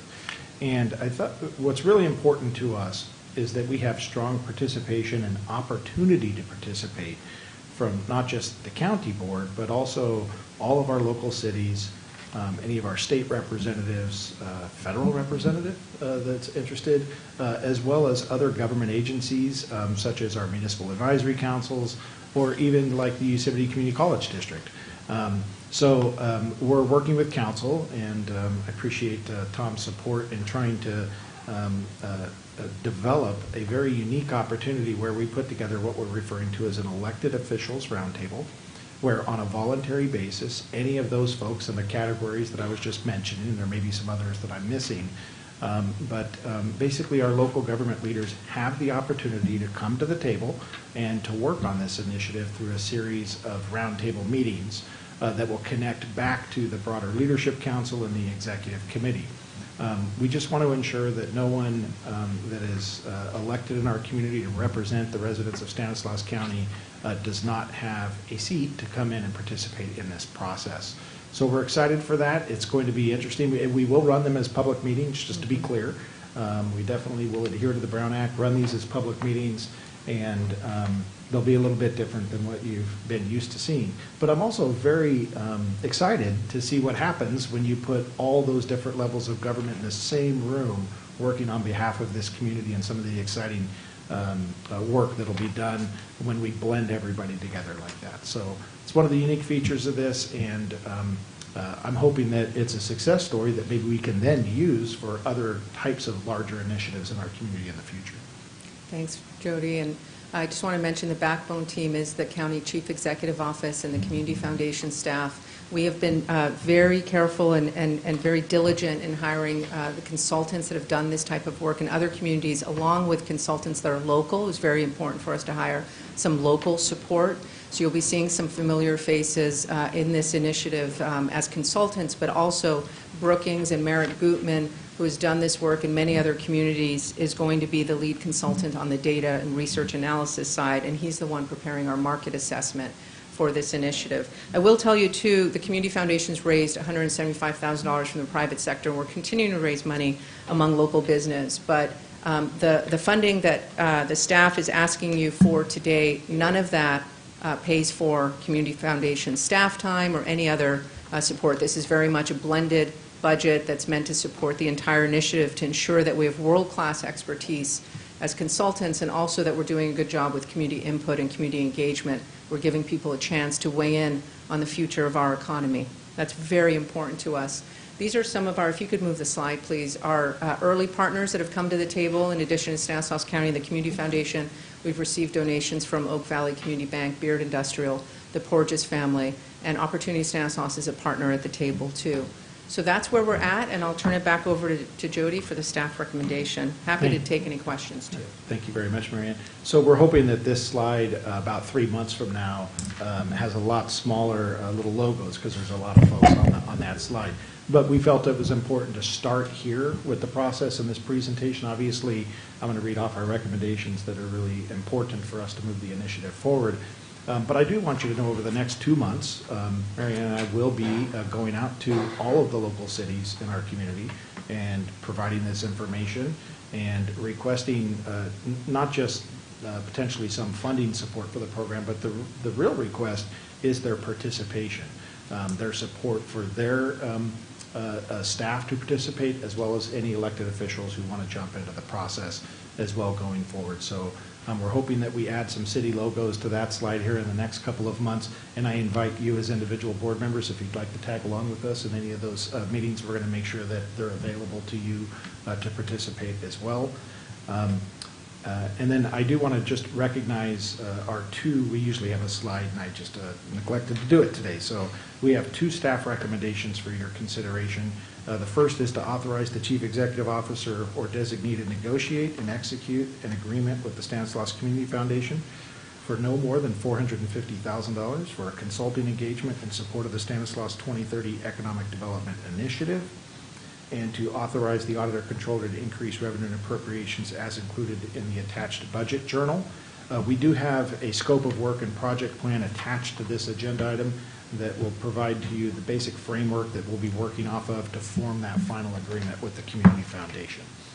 There are a lot of nuances associated with any kind of funding proposal that may be using these new federal funds.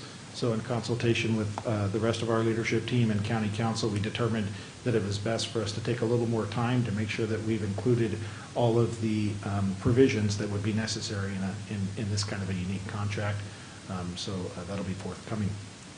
And I think that concludes our presentation. Happy to answer any questions you may have before we go on to public comment.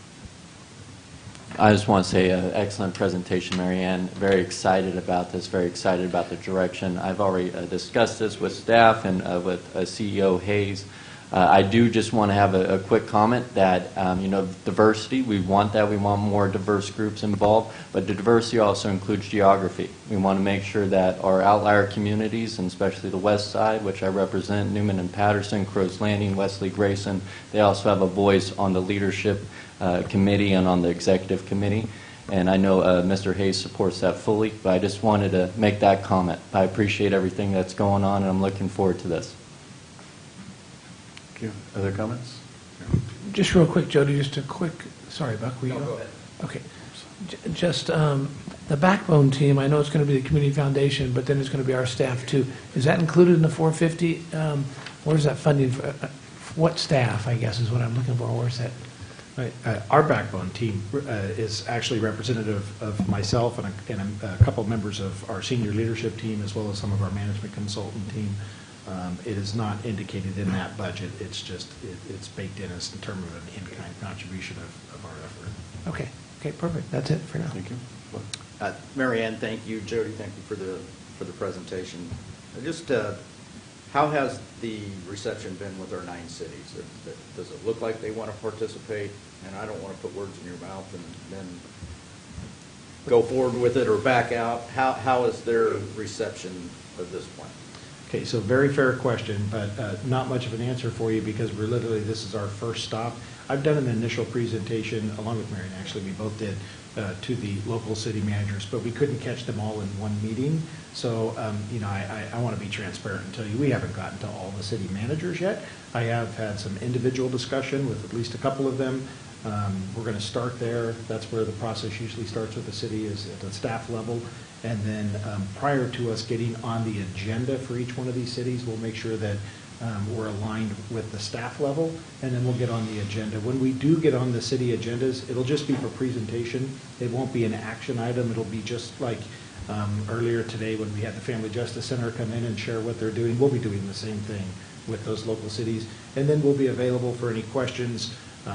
I know just yesterday I had an opportunity to be around one of our local mayors and just happened to start the conversation and say, hey, we really want to see you soon on this and have discussion. I'll be in a much better position to answer your question about 2 months from now. And if we don't hit that 185 mark, are you going to need to come back and ask for more, or? So I think what you're referring to is that we're estimating about $185,000 in contributions from the local cities, and it is based on population.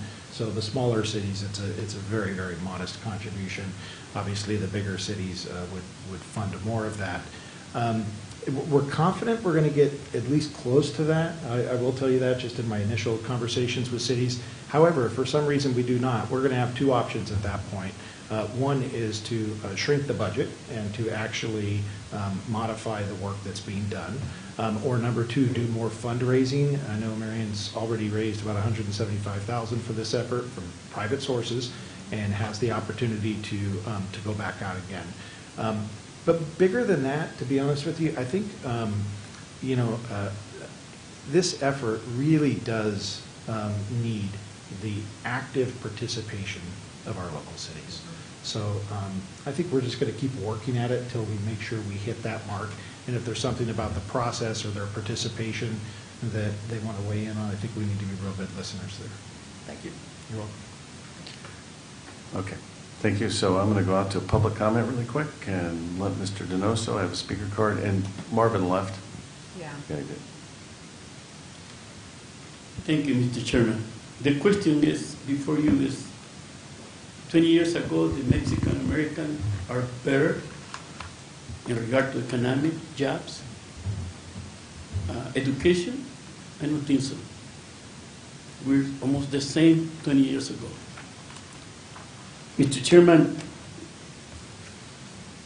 under this project, in the support of the economic Stanislaus 2030, or the Economic Development Initiative from the Stanislaus Community Foundation, I have a few questions and a statement. The first one is that this project was presented as a request for proposal, yes or no? If yes, how many other agencies or nonprofit apply for that? If not, what is the reason? This project, in the support of the Stanislaus 2030, is in the draft proposal. So I don't know how you're going to approve that. It's a draft. According to the statements that I see in the information that I received, it's a draft. A lot of the what going to do or what intend to do. So how are you going to approve a proposal or recommendation? Is it in the draft? That's a question. The other one is in the draft version, the draft mission, and the measure of the success have over 65% of the 3 agreements from the workforce development from the county to Stanislaus business in Alliance Opportunity Stanislaus. In regard to the workforce employee assessment, employee assistance program, and the sector strategic for the price of $250,000. That was the 3 prices for the Stanislaus opportunity.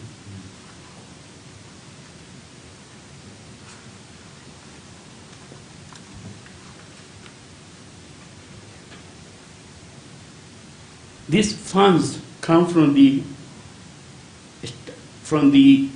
Labor Department under the Stanislaus Workforce Development. I'm talking about the $250,000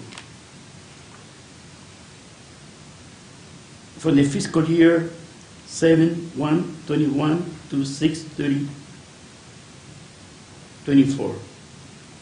This provides the support of the Stanislaus 2030 Economic Development Initiative for $450,000 from the American Rescue Plan Act.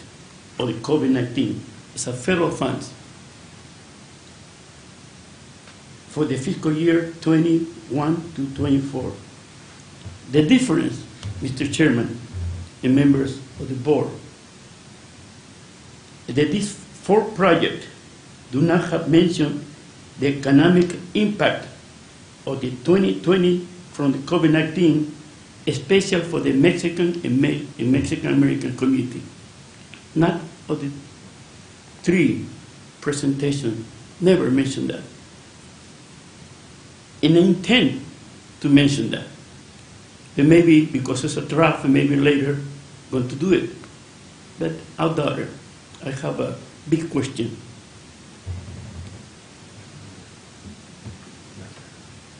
The community of Mexican-American community in 2020 was, with COVID-19, 73% or more, from May to September of the 2020.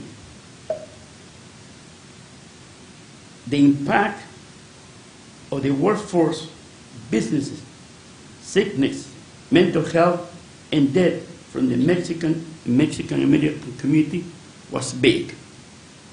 Are you going to time me, or I can? I'll give you a little leeway, but yes, you'll be cut off, and just finish your thoughts. Well, we're not supposed to be not in 5 minutes because she have more minutes than me. So what is? She's the presentation. I'm doing a presentation too. You're wasting your time right now. Okay, Miguel. sir, I'm Get sorry. going. Okay, I know you're good in that because you're a speaker, you give it almost 3 minutes. It's okay, sir. I will go back and look, and I'm sure I didn't give anyone 3 minutes extra. Okay, Thank you. okay. The point is, sir, and members of the board, there's a big discrimination in this issue because you're giving almost 7,000 money from the federal government to these 2 white board members. And for the Mexican American, you only give it 75,000. That's the project of the city minister. So it's a big discrimination. And I don't know, it's called the racial ethnicity equity, or this board is out of compliance with the 13985 executive order from the President Biden. They say that the funds supposed to be for the underserved and have equity in regard to the funds and program for the federal programs. So this is a perfect question of discrimination for the Department of Justice and Civil Rights. Thank you, sir. Thank you. Next. Can't believe you waited. That was really nice. For the record, my name is Corinne Whitlow, and I don't know any data or information on this project, but I do know that I am fairly impressed with the approach that you have going on here. There were some things I've noticed, and if this is the first step, it's fairly encouraging that there are some processes out there that the first step looks like this. There was words used like clarity and forward thinking, holding each other mutually accountable, working together. I think Mr. Hayes said that it was important that this project was actually reaching out to every town and every part of our county to be involved in the planning. The one thing that was a little concerning was it felt like this was maybe the first time a process is going like this. Like I said, I don't know a lot of these things technicality-wise, but I love the approach of this project, and I hope that other projects can have this approach by working together and having some clear guidelines and things. So I appreciate your work, and I look forward to seeing what our community can benefit from things like this. Thank you. Thank you very much, Karen. It's actually Corinne. Corinne. Dang it. I live Corinne. Steve probably wants to come up now, since he waited too. No? Steve? That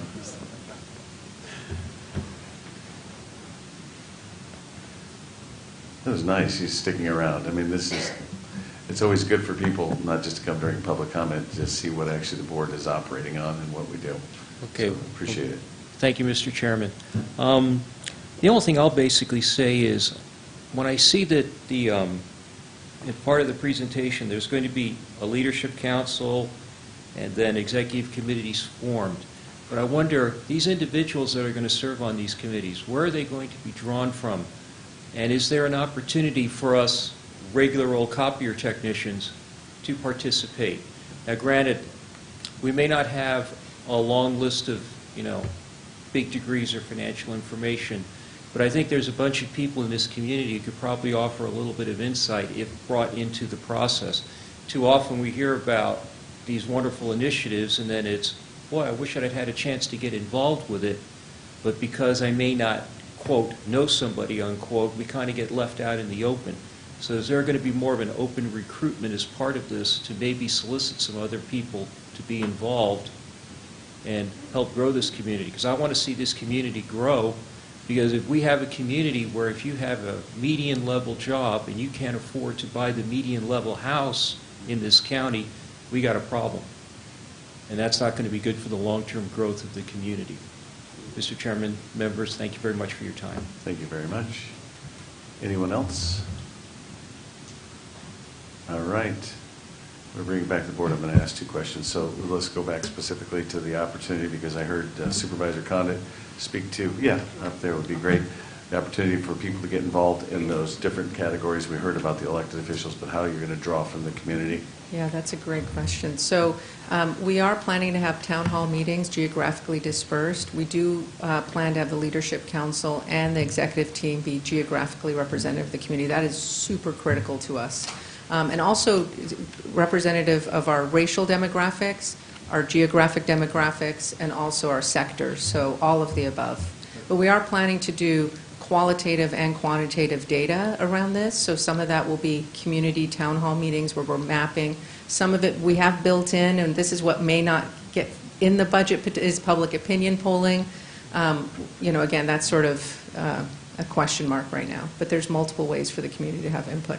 And honestly, too, Supervisor Chiesa, this is not just about community input. I think this gentleman's also saying community design, that they should be part of designing the solution. Oftentimes we extract from the community the asset they have, which is their knowledge and their wisdom and their lived experience, and then we don't include them in designing the solution. And we're really seeking to do that with this initiative. And then the contracts are going to be with the Community Foundation. Yes. And we'll money will travel through the Community Foundation. Yes. You will be, even though we're part of the backbone, the Community Foundation will be the lead. Right. All right. Thank you. Thank you. So just a couple of thoughts, and I know that Mr. Donoso had talked about the workforce development, which has nothing to do with this component right now, and I think he's conflagrating two issues. But there is American Rescue Plan monies that are going to flow from monies that came to the county, not specifically to the workforce development for a specific use. So that's number one. Number two, the community, I want them to know that this is not something new, the thought process. Fresno Drive, we had talked about that and what it's done for their community. This is trying to figure out, I go back to the basic question, or the basic premise is if someone was going to give you $1 billion, we would all scatter, we've all got 100 different priorities. But if you do have that kind of investment in a community, where's the first dollar spent? What's your best dollar? And if you think of this process as trying to figure out where the best dollar is spent, and then the second best, the third best, and then we attack those issues. Not everyone will agree on where the first dollar gets spent. I understand that, but that's what this process is about, to figure out where our need is in the community. And we're not lacking need in the Central Valley. It's not just us, but I talk about the underserved area of the Central Valley, San Joaquin Valley. And we're hoping that when we have this, then we can go out and talk to foundations and get more money invested in this community to fix what I consider our issues. There are issues. So any other thoughts? If I could just real quick. First, Marianne, thank you for this and putting this together. I wish Miguel, darn it, I wish Miguel would stay after he makes his comment. He always leaves. But I just want to, maybe Miguel will go back and look at the tape, or somebody can tell him. But we are, yes, here we go. Come on back in. That is great. So Miguel, you need to understand that that this is what we're doing now and working towards with this is everything that, you're a pioneer, and I said this the other day, I thought, you're a pioneer yourself, John Mataka, you guys, and as long as I've been here, you guys have been attending these meetings and coming up and encouraging us for more participation, the county to get more involved in the disadvantaged communities and the Mexican Americans, and I just want you to like I said, you're a pioneer and your voice is being heard, and this is evidence of that. And so I kind of want to congratulate you, Miguel, because what you've done over the years as you've come here, your voice has not gone unanswered and unheard. This community has heard it. This board has heard it. The things that we're doing now, our community development corporations, which we've started, our community, community development finance institutions, our CDFIs, which we're getting established here, all to help our disadvantaged communities.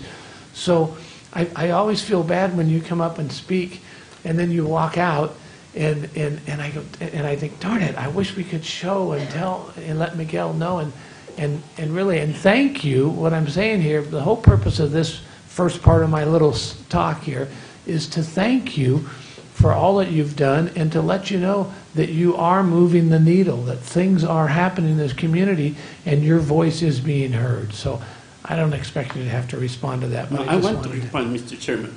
You know why I leave all the time? You don't know? I don't know, no. I'm going to tell you. It's not a secret. Because I know the 98% of the guys from the the CEO presented to you, or the staff presented, is approved by the board. So what's the purpose for me and Mr. Mataka and other person to come so-called public comment when you already meet before and made the decision? And Just a minute. Let me finish, sir. Sure, go ahead. In the same time, you make now this recommendation under the base of a draft proposal, draft recommendation. And now he's saying, no, it was first going to be a discussion, and then later in the same agenda say, we have to approve a recommendation. So it's very confusing in legal terms. If your attorney can say something, most of the time don't say nothing, is the reason why I leave. I was outside listening to you, and why I come back. Because the reason I leave is because 98% you guys approve everything, because you already meet before. So this issue of the so-called democratic to come to speak to you as a public is not true, because you already made the decision. And this lady already knew that you guys are going to approve. Even if you revise the proposal, it's already under the future payment starting today. So what's the purpose for me to come here when I know it's going to be approved? So it don't make sense, but we keep coming. Like you say, Mr. Huitro, come here because we want for you guys maybe less than one time. So we are. No. One thing is listen, one thing to act. You never act. Yeah, no, and you know, Mr. Chairman, and you know the 73% and more of the Mexican American was sick 2020. A lot of people died, and you still not have a report in that. And even in this report, never mentioned the Mexican American that suffered. And you, Mr. Chesa, you know and have to work with the Mexican people, Mexican American, and your own chip, and you purchase in different. And you know how essential we are. We are the bones of this community. We are the biggest group of workforce you have. In education, we are the big number one. But at the same time, we don't have the quality education. We are 3 years behind reading and writing. So when we finish high school and going to college, we're still behind. And the Stanislaus University is supposed to be 73% the students. But how many finish? Only 20%. And when that 20% looking for job, you cannot find job here. because you guys discriminated to the Mexican American for position. Everybody have equal opportunity. That's not true. Thank you, sir. Thank you very much for your comments. So I'm going to still, Miguel, that's kind of a buzzkill, but but I am still going to compliment you on, I'm glad you came back in here, and I thank you for all you're doing, and I think we are very confident that we are doing everything that you want us to do. We are working towards that. So anyway, thank you for all that you do.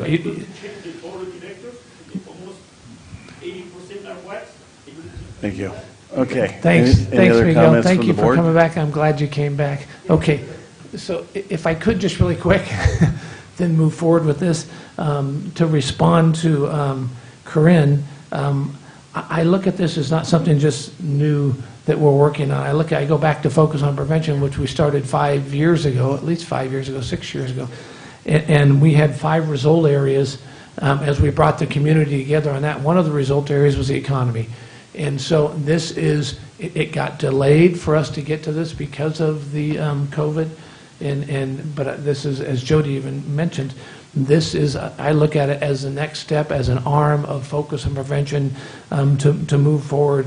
You know, we started with the homeless populations that we worked with and continue to work. We've done great things there with the homeless neighborhoods, education, cradle to career has come out of that, all these things. And I look at this as just the next result area that we're working on in Focus on Prevention as being the economy, and for us to go for that. I think this is a great way. I mean, we're talking about $30 million here that we've kind of dedicated that we want to go towards, and we're going to start with the $450,000 here to get to help pay for this consultant to move this forward. And I think it's great as I look. I really want to, we had this slide, we still have it up there. And I want to thank the private sectors, because I'm a guy who doesn't think government can create jobs. Government can help facilitate and do a lot of good things, but we don't create jobs. But we've got private sector involved on this. And I want to thank the Beard family for stepping up. I want to thank Oak Valley Bank and the Borges family for stepping up to get involved. And I know, like Jody said, there's going to be a ton more on there. But we're great facilitators in government, and we're great bringing people together, getting people to show up at meetings, appear at those meetings, and be a part of the conversation. And I think great things are going to come from this to really help our economy here locally figure out what the jobs are of the future and what we need to do to make sure we're positioned with those jobs. And so I think this is a great start here. And again, not something that we've just started, but it's been in the works for years.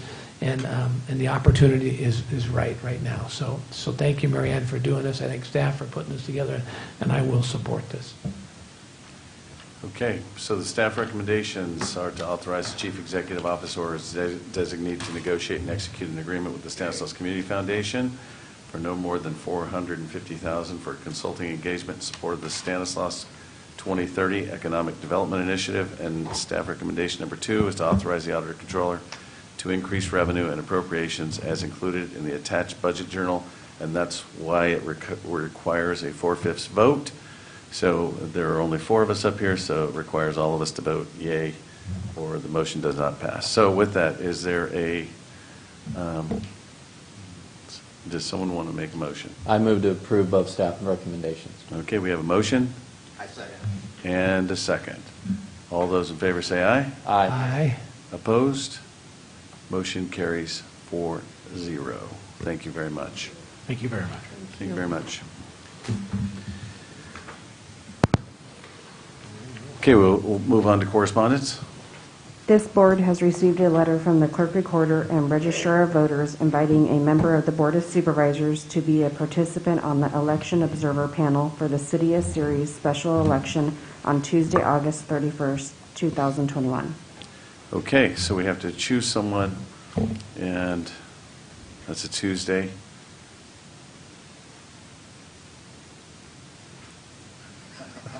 Buck, would you like to be an election observer? Absolutely. I'm going to go. It's a pretty easy deal, but it's good to have someone there just to make sure there are no issues. I would appreciate it if you would do it. I'd be honored.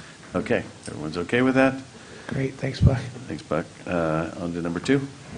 This board has received a letter from the Federal Emergency Management Agency regarding the deadline to adopt updated floodplain management measures. We refer to the Office of Emergency Services and the Department of Planning and Community Development and the Department of Public Works This board has received a copy of a resolution from the Western Hills Water District regarding the conversion to a resident voting district. I refer to the clerk, recorder, and registrar of voters. This board has received a notice from the California Wildlife Conservation Board regarding their intent to consider the Newman Seasonal Inland Wetland Restoration Project at their August 26, 2021 meeting. Refer to the Fish and Wildlife Committee. This board has received the claims as noted on the agenda. Acknowledge receipt of claims. Refer to the Chief Executive Office. Are there any Board of Supervisor reports? I do have 2 items real quick, Mr. Chairman. I met with Ms. Lynn Dickerson and Mr. Dave White yesterday. They had some issues regarding blight, specifically in District 5. After talking and after deliberation and kind of collaborating, we kind of wanted to see if the board or staff would be open to forming an ad hoc committee regarding beautification, getting our citizens engaged. I know I proposed something similar in the city of Sirius as my time as a council member, but essentially it would be an ad hoc committee. Each supervisor would appoint an individual, a resident from their district. The meetings would probably be bi-monthly. It would consist of having code enforcement, maybe our public works representative there, and pretty much it would allow citizens to come up with unique ways and give recommendations to our board on how we can combat blight in a better manner and come up with beautification policies for our county. Besides that, I would also like to direct staff, with the support of my colleagues, to report back on the drastic impacts of the actions taken recently by the State Water Board. I know we're all aware of this. The Water Board, made up of unelected bureaucrats, violates local control, and it also puts our valley and our economy in harm's way. I would, with the support of my colleagues, like staff, to come back with something that we can do as a board to show unity in regards to this crisis that our State Water Board and these unelected bureaucrats are taking against our economy and our county. Thank you very much. CEO. Thank you very much, and thank you, Supervisor Condit. I do just want to recognize that there have been some conversations with some of those same local leaders in regards to blight in the community, and I just wanted to say, because Supervisor Greenwald was unable to be with us this afternoon now, that he has participated in some of those conversations. So if you do move forward with an ad hoc committee, you'll want to consider that he has been involved in that conversation up till now. Thank you. Perfect. And I think it would be very appropriate to have either the tributary authorities, the San Joaquin tributary authorities who represent Turlock Irrigation, Merced Irrigation, Modesto Irrigation, South San Joaquin and Oakdale Irrigation Districts, who are the ones that are the lead. Maybe we should invite them to give a report, or their CEO first, so that the public has the opportunity to weigh in, which I know will be very supportive. But I like the idea, and generally, I know we don't take action, but I'm okay with ad hoc committees too. So, because it's our time and the public's time, and we have that available, right? Any other Board of Supervisors reports? Just a couple things. Yesterday, I got to attend the first in-person Commission on Aging meeting yesterday, since I have been elected. So it was great to finally get to meet my committee members and not through a screen. So that was a good thing. This week, Oakdale Rodeo starts this weekend. Events start today with local team roping and go all the way through Sunday. Fun time. It's going to be hot. And I talked to the mayor, so the Oakdale Chocolate Festival is still on, I think, and the Riverbank Wine and Cheese just a little later in the year than normal, so that's great to hear. A couple things I want to report out on. Yesterday, the board was present. We had the ribbon cutting of the Turlock Public Library. Been a long time in the making. I think I went through this timeline, but in 2009, 2010, had a discussion with the Friends of the Library, who have been so gracious all along. But it wasn't until 2013 that we started really moving on it. And yesterday, well, actually today is the official opening of the Turlock Library. If you get a chance to get out there, it is truly a gem. People to thank: Pat Portwood with the Friends of the Library. They've raised $1.4 million to improve what the county is doing there. Better furniture, better technology, and then they have money to continually upgrade.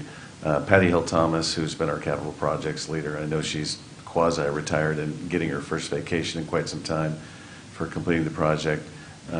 It was LDA was the architect, and Roebelin Construction that did both the Empire Library and the Turlock Library. Big shout-outs to them, but mostly my big thanks to the library employees and to the people of Stanislaus County who continue to prioritize libraries through a 8-cent library tax, and it's good for them to see what's happening with the money with Empire, which is just a fantastic library, and now with Turlock. So if you get a chance, get out there. And I know I had something else to say, and I just completely forgot. So while you're thinking about that, I'll just real quick add in, and I know you won't say this, and we always say it's a team effort, but really the library wouldn't have happened without your pushing to make that happen over the years. And the whole time I've been here, I know that you've been an advocate for it like crazy, and several times it got put on the back burner as other priorities happened, and you yielded to those and allowed those other things to happen ahead. And anyway, just I know you're not going to give yourself credit, but that thing wouldn't happen without you. So thank you, Vito, for doing it. That's what I get paid to do. That's where you get the big money. Those That's right. volunteers that are out there kicking it for a donut and a coffee. So there is no legislative fiscal management report. We covered that in the beginning. We did. All right. We do have a closed session. Yes, we have a closed session this afternoon. We have conference with labor negotiator pursuant to Government Code Section 54957.6. Agency negotiators and the associated unions are noted in the agenda. Appropriate for public comment. Would anyone like to speak on any of those items? Seeing none, we're going to adjourn to closed session. Thank you for sticking around the whole time.